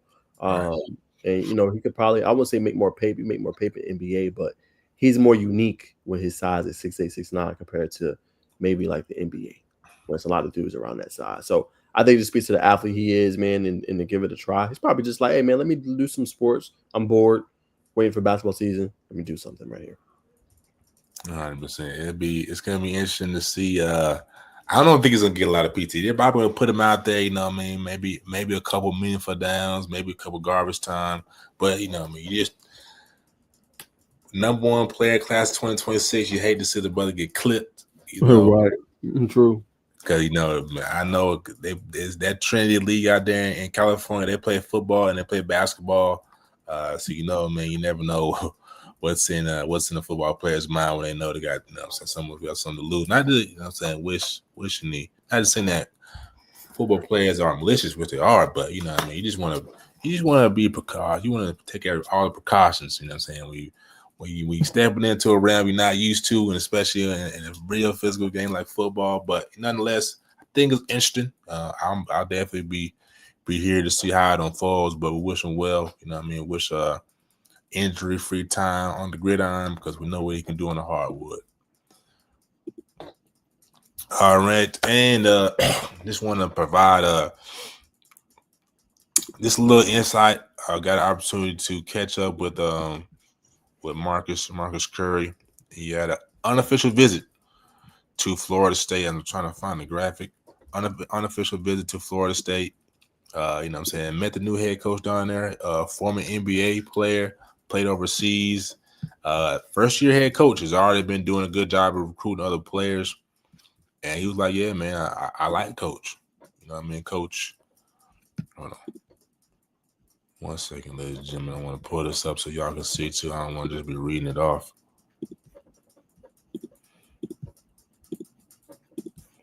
All right, boom. So, like I said, man, Coach Luke Locks. If I'm saying Luke, Coach Luke, let's say Coach Luke to say face. You know what I'm saying? He said he was cool. You know what I mean? He's a young coach, so he's very relatable. They play fast. They give guys freedom to make plays. So I think my game will translate there. You know what I mean? A sophomore. Going into his junior year. Well, he's in his junior year now. So not a surprise to see, you know what I'm saying, brother Marcus Curry, you know what I'm saying, getting that first unofficial, man. He's going to be some special transfer integration this year from Grovetown out in Augusta. He's already been lighting up the grassroots basketball world, playing with the Georgia Stars. Just want to update everybody about that. You know what I mean? That was a pretty interesting news, brother. You know what I'm saying? Naj, if you have anything to add, I understand if you don't, but we get ready to segue into college basketball. Nah, I just say keep doing your thing, man. I thought that was pretty cool to see you do something like that, and I see you listening, just parlaying your relationships. You already got a good one with Curry, so just getting a little bit of intel from him and continue to parlay relationship. I think you did a really great job with the interview, and obviously getting some good quotes on that in the UV. Triple salute, brother. Also, before we transition into college basketball, if you didn't, I kind of watched the Overtime Elite Combine last night. So I got to check in on Marcus Gillespie. Did his thing, man. Did his thing. This is gonna be a big year for him in the Cold Hearts. I had to check in on Romello too. Used to play in Noonan with the Heritage Hawks. Solid, brother. Solid. Adding on some muscle. We already know he can bounce. Shot the ball pretty consistently. You know what I'm saying? I already know he's a defensive pest. So just want to update the league on those two guys. Man, everybody knows about the Stars, and they got some killers. They had I think he's a sophomore from Grayson as transferred at OT, so it should be another fun year at Overtime Elite as well. But first topic in college, Coach Calipari asserts his way for Tay Kenny. You know what I mean? He visited him at OTE. You know what I mean? We're starting to see him. Coach Cal kind of, you know what I'm saying, work that muscle. You know what I'm saying? I'm Coach Cal, I'm here. So, you know what I'm saying, we'll see him trying to beat up or continue to build a bigger presence for Taylor Kinney, and also offered Beckham Black. I believe is it? Can't remember his brother's first name, but his older brother plays for the Orlando Magic and also played at Arkansas. So this is interesting to see. You know what I'm saying? Can Coach Calipari, even though it's under a different regime, can he get his younger brother Beckham Black to play? He already did it with Carter Knox and his brother Kevin. So that was Kentucky relationship, and he got him to come even to Arkansas. Remember, he was committed to Kentucky. Remember, Calipari left, went to Arkansas, and he still got Carter to come and commit with him. So for sure, I mean, I think that's just goodwill at that point, Bacon. If you did the bigger brother right and the bigger brother successful, I think the younger brother will follow too, because then the bigger brother will be able to vouch for you and tell you like, yeah, man, this guy's the real deal. Here's what he did for me, and then you got a resume, an example, something you can follow that makes sense. So 100%, I think you can. Yeah, I think so too. But I mean, he didn't coach his man. I wish I remember his big older brother's name, but it'll be interesting to see. I think Coach Cal's definitely got a leg up over any other coach with his brother playing in the same arena. So it'll be interesting. But big shout out to Coach Cal, man. Underrating his team again. I think he's got a solid squad. Malik Thomas, as you just brought up, Carter Knox. You know what I'm saying? Darius Acuff. I think Arkansas is going to be one of those teams to beat in the SEC. And if you're a team to beat in the SEC, we know what you could do in the tournament come March. So shout out to Coach Cal, man. Anyway, moving on, man. Naj, I want to get your reaction on this as well. Duke bringing in the OGs, man. Jason Tatum, Cooper Flagg, Paulo Banchero in attendance, scrimmaging the game, scrimmaging the current players now with Jason Tatum in attendance. So we're gonna react to this live and give our thoughts. As we see not Cooper Flagg, but Big Boozer, Big Caden Boozer, Big Cam Boozer getting a bucket. Looks like Cam Reddish in the previous clip. So, brother, you know what I'm saying? Just what's your thoughts on, you know what I'm saying, the resources, you know what I'm saying, that Duke has to have NBA caliber players come back, you know what I'm saying, they obviously tap into their knowledge and, you know what I'm saying, better prepare themselves for the upcoming season at hand. I mean, Duke is what Duke is for a reason. You know what I'm saying? This is a prime example. The players not forgetting, where they kind of started, in terms of, obviously there was great high school players, but, being able to come back, that shows the players like, hey, this is where you want to go. This is where you want to be at. Like, this is what it takes. And then just be able to have, I don't want to say a mentor, but having guys you can kind of peel off of, knowledge and game and learn from, and you can apply it to your game. I think that's massive, man. I think that's huge. And I think that only helps, to say the least, man. So I think having these examples, only gives Coach Shire, who was obviously on the staff and coach some of these players as an assistant, he can peel the layers back and show. And it's nothing like hearing it from a peer. Sometimes coaches it could be a dead message sometimes, or they'll overlook the message. But when it's coming from a peer, and it's a guy like Cooper Flagg that was literally just there last year and was playing at a high level, like, you respect him. Or Paulo Banchero, who was an all-star here recently and was recently playing at Duke. I think he's been in the league now 3 or 4 years. Like, these great examples to go off of. 100%, I agree with your brother. That's, you know what I'm saying, that's why, you know what I'm saying, as much as people hate Duke, bro, you know what I mean, it's a top level school for academics, and you know what they do on the hardwood, man. So definitely shout out to Coach Shire and the alumni for coming back to pour into the next ones up, because they gotta take the program and take it to the next level, which I feel like they're gonna do. To me, another underrated team in the ACC and in college basketball, but I digress. Another banger, man. Bill Self calls freshman Darren Peterson the best freshman that he has ever coached, and that's saying a lot. So for somebody who coached, Andrew Wiggins, you know what I mean. So Joel Embiid, that's saying a lot. So, brother, you know what I mean. I'm gonna defer to you here, brother. When you saw that headline, just what did you think?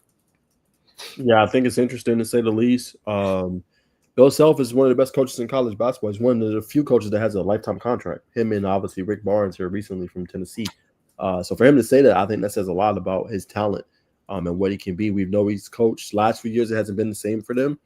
But if he's saying that, definitely he's earned his respect early and often.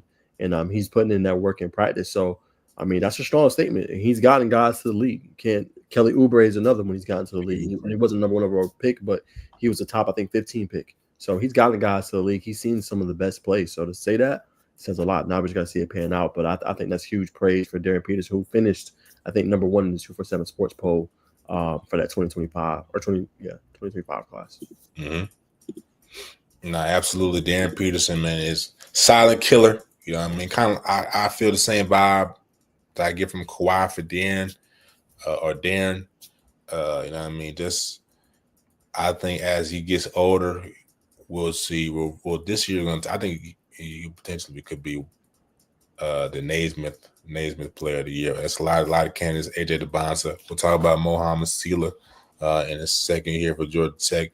But it's a lot of good freshmen this year. Cam Boozer. You know what I mean? But I think Darren Peterson will definitely be one we'll look back on. Like I said, yeah, Coach. Well, not even Coach Bill Self. We'll look back on what 247 did, ranking him as the number one player for the class, and be like, yeah, I can see why.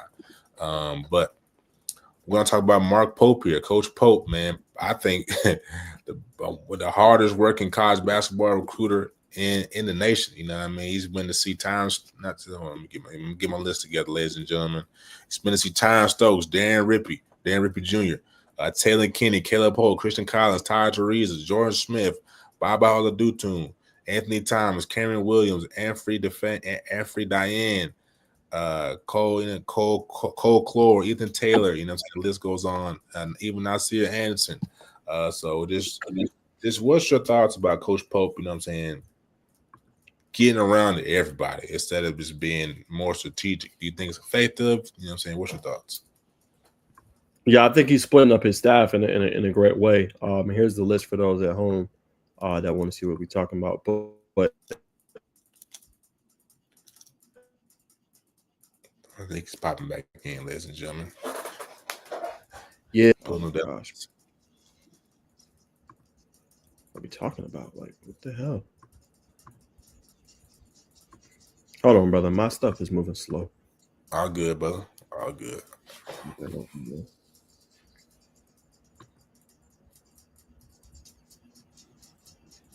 I'm like, Coach, look, I thought Coach was a little older with them glasses. I said, Coach might be pushing 50. Nah, young, man. Yeah, Coach young. What the hell, bro? You want to share the screen, bro? Thank you. All right. Yeah, so this is the list that obviously Bacon was referring to and talking about. But yeah, I think he's splitting it up. I think he's being strategic with it.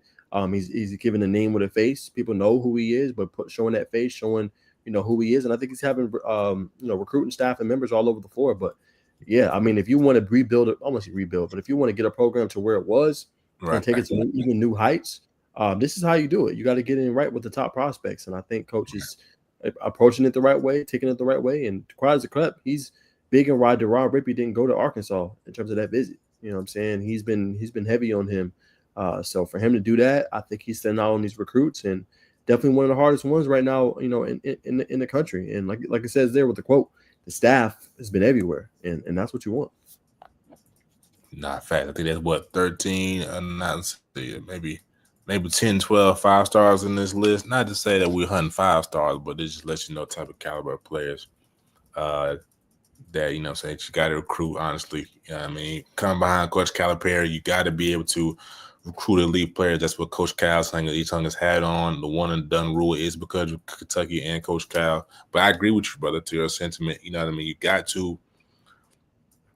You're not rebuilding a program, but you're literally coming in and taking the keys from let's say a Lamborghini, and you don't want to have to scale back to no Lincoln Navigator.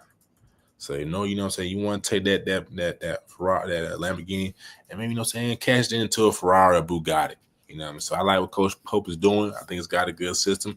Did a great job last year with transfers in, and I think he's trying to turn it up. Trying to turn this thing up. More power to him. So that's the news on Coach Pope in Kentucky. Again, brother, I'm throwing it back to you, man.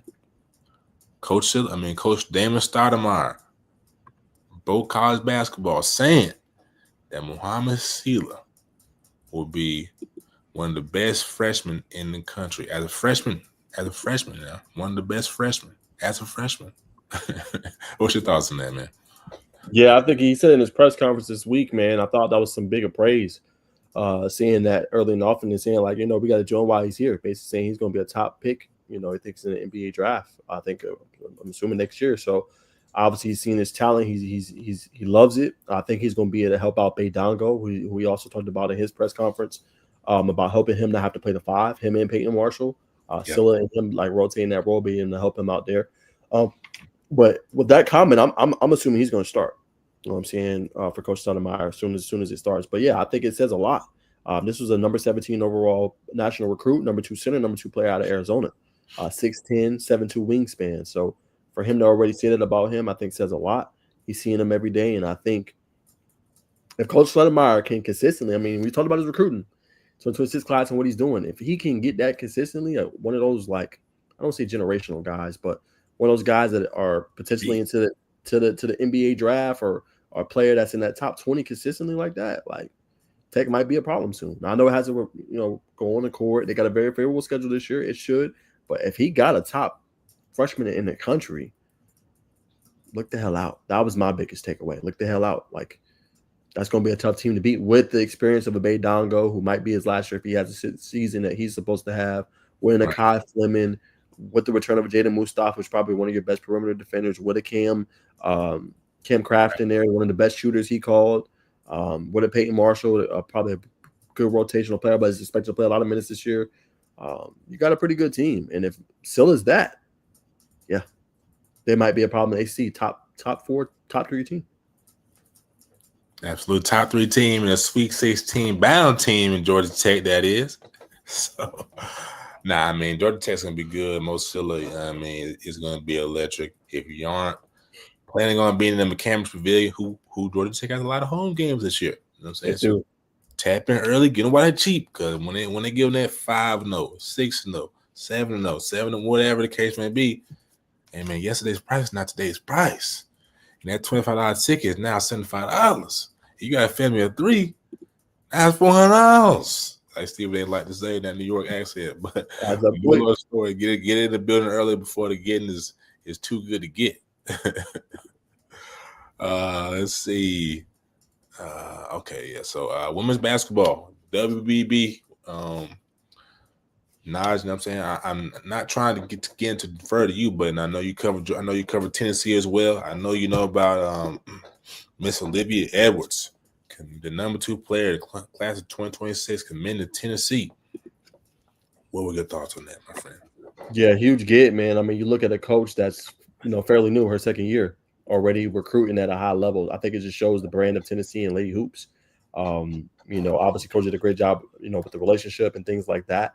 But I think at the same time, it shows that Tennessee, the brand it is, to get these type of players. It's how you get back to that start. It's how you get back to competing with South Carolina at a high level in the SEC, one of the best conferences in women's basketball. So that was massive, man. This girl averaged 17 points, 7.8 rebounds, and 64% shooting this past year, man. So the girl is electric.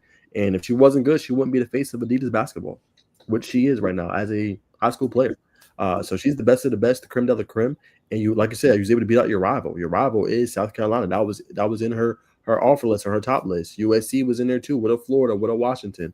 That says a lot, man. That was an elite get for their program, and great job that their head coach is doing. 100%, man. Coach Kim Caldwell, you know what I mean? She this, like you said, in her second year. And we know what type of season Tennessee had last year. One of the biggest surprises, I think, in women's basketball last year.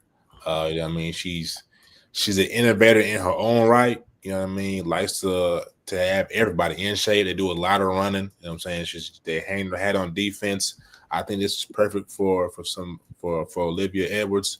I mean, it's already in good shape, man. You know what I mean? Was 6'6", 6'7". You know what I'm saying? Body fat probably 1 to 2%. You know what I mean? She's electric. You know what I'm saying? She could dunk the basketball. But I think if not year 1 or year 2, maybe year 3, 2 to 3, and when we'll see Tennessee, I believe, you know what I'm saying, be a 2 seed at the worst. You know what I'm saying? Add the juggler of South Carolina and any other team, UConn, you name it. Tennessee, obviously, you recruit 5 stars, you're going to be elite. But I think it goes the game ball goes to Kim Caldwell. She's an innovative coach, man. She, you know what I'm saying, and believes heavily in a 3-point shot. You know what I mean? So she got a great philosophy. But you heard it here first, man, or second. You know what I mean? Because I know a lot of people are probably behind the Volunteers right now. But, you know what I'm saying, definitely shout out to Coach Kim Caldwell. Definitely congratulations to Olivia Edwards for doing her thing.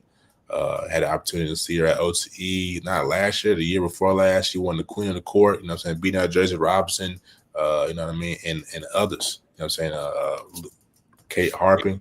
So she's elite for sure. But moving on in WBB news, apologies for going fast, ladies and gentlemen, but, you know what I mean, we know people trying to watch NFL football. So, you know what I'm saying, we're going to not speed through this, but give you game efficiently, if that's the best word for it. But Mimi Fierro, in a second topic in the WBB section, she committed to Maryland. You know what I mean? Not too surprised to see this. She's from the DMV area. So deciding to stay home. We know what Naj and I know what type of program Maryland is, you know what I mean?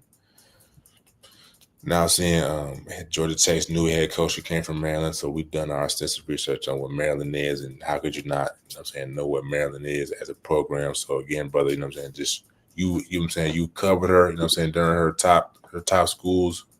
Just what's your thoughts on her game and her decision to commit to the Terrapins?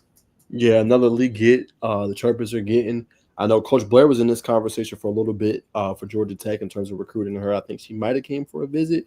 But yeah, it's going to be tough to, sway her away from DMV area, to say the least. Maryland's another school in the Big Ten that has really good education, along with a Tech and several others. But just a beast, man. She could do a little bit of it all, man. Her brother, I believe, is in the league as well, so she comes from that background and that family.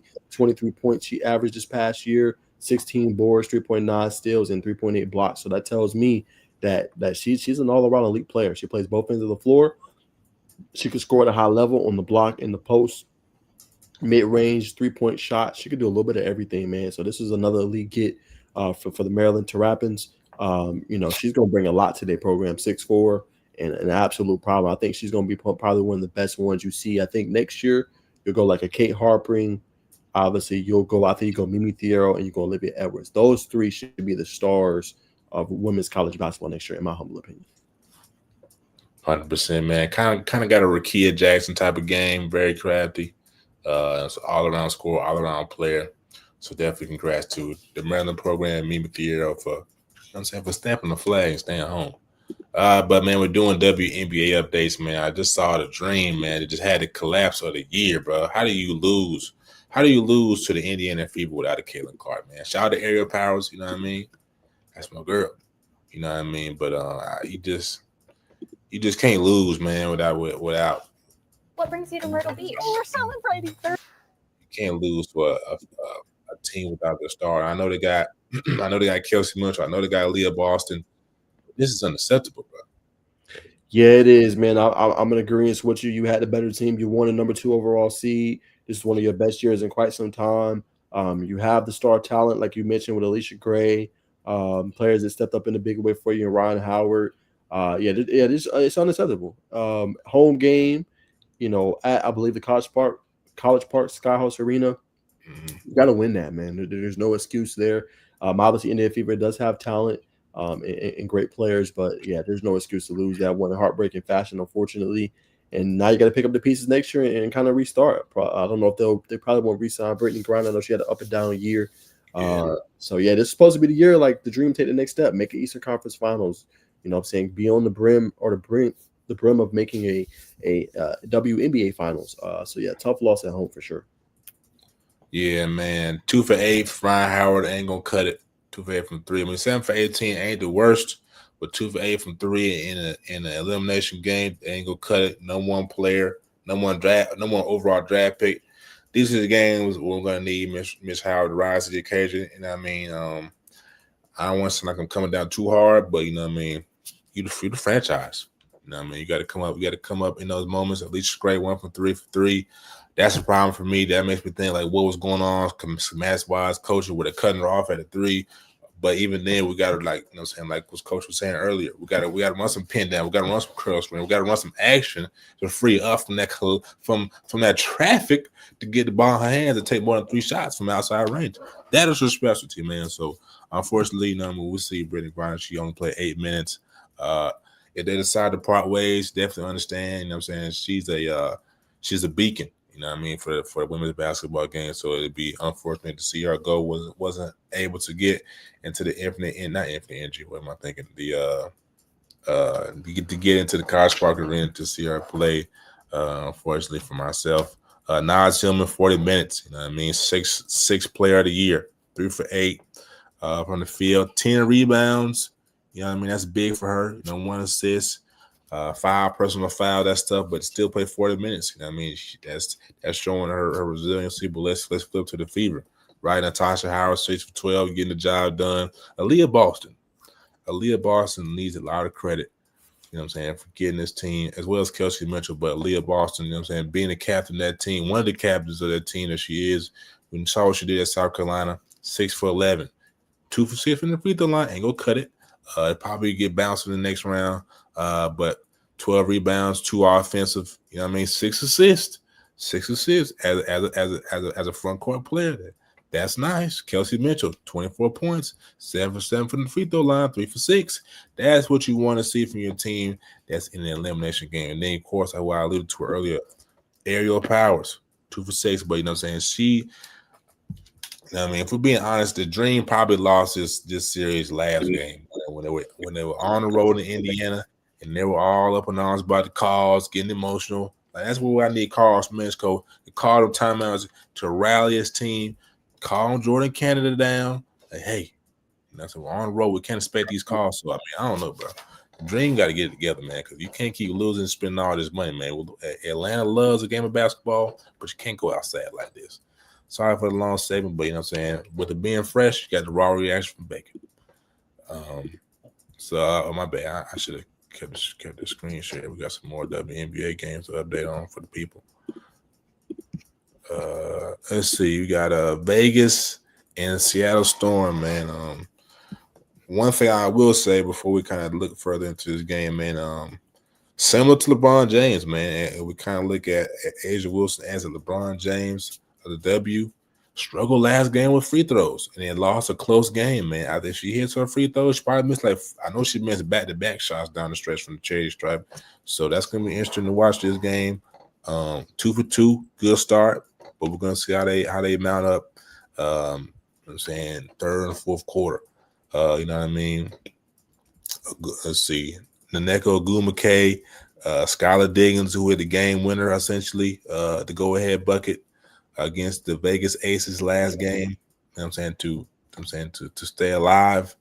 I mean, this is going to be an interesting game, man. It wouldn't surprise me to see the Storm win this. But you know what I'm saying? We'll see. We'll see how Asia Wilson and Jackie Young, you know what I'm saying? We'll see what they have to say otherwise as well. Cheyenne Parker Tyus, former Dream player. But I know I'm talking a lot. I apologize. But just what's your thoughts on this game as well? Yeah, it should be interesting to say the least. Big win last time out for Seattle Storm. Winning that one at home wasn't an easy game, but big win for them, being able to beat the Aces. So they're coming in with momentum. So the Aces going to have to be able to, withstand it. I think getting Chelsea Gray going a little bit. Only 2 shots so far, letting her get the ball a little bit and get going. Same with Asia Wilson, having her dominate in the paint. I think it's going to be important. But yeah, 19-14 in the first. They're going to have to turn around in the second and try to get some momentum going at home for sure. You don't want to go out this early. Absolutely. Let's see. We got some more games in the W. Looking on the other side of the bracket. Let's see. What's that? Here we go. WNBA playoffs. Yes, Sirski. Need a bracket. I wasn't looking for that. Looking for something a little more sophisticated. On the other side of the bracket, man, I'm starting with you, brother. The New York Liberty and the Phoenix Mercury. That's probably one of the better series of the other playoffs, man. So just what's your thoughts on that matchup? Yeah, man. How about the Phoenix Mercury, man? A big win last night. Smoltering defense held them girls to 60 points. Game ball in that one for me goes to Alyssa Thomas, 15.6 boards, but this their Saran wrap own ball defense made it tough. They held them to 12 points, I think it was second quarter, which was really they took advantage. It really took hold of the game. And they scored 26 points. So I think that the defense was the big story there, and their ability to defend at a high level against some really talented players. I know Brianna Stewart's dealing with a little bit of an injury, MCL sprain. You got Sabrina Nescu. But yeah, they're going to have to be ready come up tomorrow when that game 3 happens for it all if they want to advance. But that was a big win for the Phoenix Mercury on the road, and their defense stepped up in a major way. So is it safe to say that you're giving a slight edge to the Phoenix Mercury right now with the status of Stewie being uncertain? Yeah, I think Stewie's one of the top players in the game. She played a little bit, but she's not 100%. I think with that and that reality, I gotta give the slight edge to Phoenix for sure. I 100% agree there, man. I think Alyssa Thomas, DeWanna Bonner, and the rest of the Phoenix Mercury definitely have the playoff experience to get that job done, especially playing in New York. But last but not least, man, Minnesota Lynx and the Golden State Valkyries. What's your thoughts on that series? I mean, Golden State, they pretty much spoil it for you, right? Like this year inaugural year, you got a chance to put now. Well, I guess you could say you put them on the brink, but they were up like 17 in this game at one point, and then Minnesota comes all the way back 24-9 run in the fourth quarter in this one in order to overcome that 17-point deficit. Just outstanding basketball at the end to just move on. Really feisty Golden State Valkyries team that has a lot going for them, but the game ball goes to Nafisha Collier, 24 points, 10-16 shooting on that one, and Kayla McBride added 18 points in that one. So yeah, man, just being able to go in that run in the fourth quarter, turn up the heat and the volume, and make it tough for them. Shout out to them, man. But Golden State Valkyries, add a couple more pieces, man. They'll be just fine, man. I mean, they had that game in the bag, in hand. Didn't necessarily shoot it the best, unfortunately, man. But the bench help they got from Monique Billings, that was huge in that game for them, and she played a really major role. But they're on the cusp for the Valkyries. Big year for them making the playoffs in the inaugural year. They add a couple more pieces, they'll be just fine. I agree. The Valkyries will definitely be a team to watch. Shots in the fishing, man. Now, the Lynx are my pick to win it this year, man. Just that top to bottom, most complete team. You know what I'm saying? You know what you got in Fisher Collier. You know what you got in Kelly McBride. A good, you know what I'm saying, offensive defensive ratio type of team. And they're gonna grab boards and they're gonna facilitate the ball. So I'm gonna predict, depending on what the Mercury do and depending on what the Seattle Storm do against the Aces. I think you can lock the Lynx in. I gotta see what the bracket's gonna look like, but you either gonna pencil in the Mercury or the Storm to play the Lynx in the WNBA chip. That's just my thoughts. All right, but we'll move on to one of the most sought after topics of the show, man. Where we add to Kobe Buffkin first. Kobe Buffkin was traded to the Brooklyn Nets for $6.9 million cash return to the Atlanta Hawks. Just what was your thoughts? What was your thoughts on that, brother? Yeah, I think it goes back to what we said at the top of the show. I think Atlanta's in a win now mode. I think that's why they made the moves they made, getting to kill Alexander Walker, getting the Porzingis, right, getting the draft picks they got, expecting the emergence of Jalen Johnson. You also got obviously Dyson Daniels. So you're expecting this team to be a top 6 team in the East this year, top 5 team in the East. So I think that move, not that Buffkin can't play, but I don't think they're in a mode where they can go and develop. I know they got the G League team and college Skyhawks do a great job, but I think it was at a point like with the inconsistencies that he had when he did play, I thought, okay, hey, we can get some extra cash. We might need this down the line for some extensions and things like that with contracts expiring and coming up for some people. So I think the Hawks just said, hey, he's a great young player. I don't think we're just in a mode for development right now. We need ready now players to play. And that's not a knock on Buffkin. I just think they need guys that they can plug and play and put into the lineup right now. And I think that's why they traded him. 100%. Best thing for him, in my opinion, you know what I mean? Dealing with the injury bug, you know what I'm saying? Really missed his opportunity. Once they brought in Dyson Daniels, once they brought in Nikhil Alexander Walker, you know what I mean? Once they signed Drusic, you know what I'm saying, from overseas, who we'll probably see a lot of this year. I just think he kind of got lost, you know what I mean? Lost in the shuffle. Had a good first game in the summer league, but kind of, you know, didn't see the same production. Sit on to Brooklyn, get an opportunity to play more. I think the Hawks would have thrusted him into a facilitator type of role. He got enough scores, right? So send him out there to Brooklyn with a young team to continue to develop. Develop is the best word, man. I think that's the best thing for him, man. I'm sure he probably hates to leave a team that was going to probably contend for Eastern Conference Finals, be a top 5 team in the East. But on the brighter side, brother, you go out there, develop. And you can be the head, you can be the alpha dog on your own team, brother. So I wish Kobe Buffkin the best. I never will forget that 40-point night in College Park. Boy, was it magical. But like I said, we'll wish him the best, man. So last topic of the show tonight, man. Appreciate everybody tuning in. I think we got over 100 viewers. Appreciate all the love and support. But before we let y'all go, man, we had the up times out there in LA. No longer the basement team in Crypto Arena, but nonetheless, we'll play this clip from one of the reporters, update us on the situation. We'll give you our reactions. This sandwich. A good clip with that ad, man. We won't give Chick-fil-A no free promotion, so let that thing run out. But. Unfortunate, man. I haven't read this article too crazy, but you know what I mean, it's gonna be unfortunate if they have to forfeit the season. Not forfeit the season, but they lose playoff aspirations go moving forward. But let's see what they got to say. Well, they were on their jersey patch, and I think they never made it there, right? I think they never quite. Very soon after they made these deals, the company starts to fall apart. Right. Yeah. Let's welcome in senior writer and Scape, David Dennis Jr. How do you feel about all this, David? Look, this has the potential to be the biggest thing that Adam Silver's had to deal with probably since the bubble. When you think about all the moving parts that you have going on here, you already have a court of public opinion based on after watching Pablo Torre's investigation, who believes that there was something that happened untoward either with Ballmer or the Clippers or Kawhi or Uncle Dennis. You have a governor's meeting coming up where you have owners who are going to be asking questions about, is the guy the 1% of the 1%? And Steve Ballmer, did he do something to circumvent the rules? They're going to have a lot of those questions. And then on the other hand, on the other side of this, you got Ballmer himself, who has endless resources, who is going to demand that there be actual substantial, not circumstantial evidence in order to do something about this, because he's going to fight, as we saw with that interview with Ramona. And so it's all centered around, let's not forget, Intuit Arena, a place that's hosting an all-star game. So there's so many moving parts and so many things that you have to get right and needles that you have to thread if you're Adam Silver to finally get to the bottom of this. Because this is not the Joe Smith situation. There's not a smoking gun right now. There's not anything in writing that says, yes, we are going to circumvent the cap. This is about Adam Silver having to figure out the best way to handle this. And it's kind of a reminder that all across these leagues, NBA, MLB, NFL, that when they try to be judge, jury, and executioner, they often come up short in trying to actually get to the bottom of these things. Adam Silver has a tough task in front of him to figure out a very complicated situation.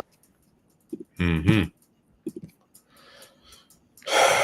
So, man, it's what I get from that, ladies and gentlemen, that the NBA don't do the best job in their investigation process. So it's a possibility that they might let this go off and die and make it swept under the rug, which I'm sure it better suits the Clippers, Kawhi Leonard, and Steve Ballmer.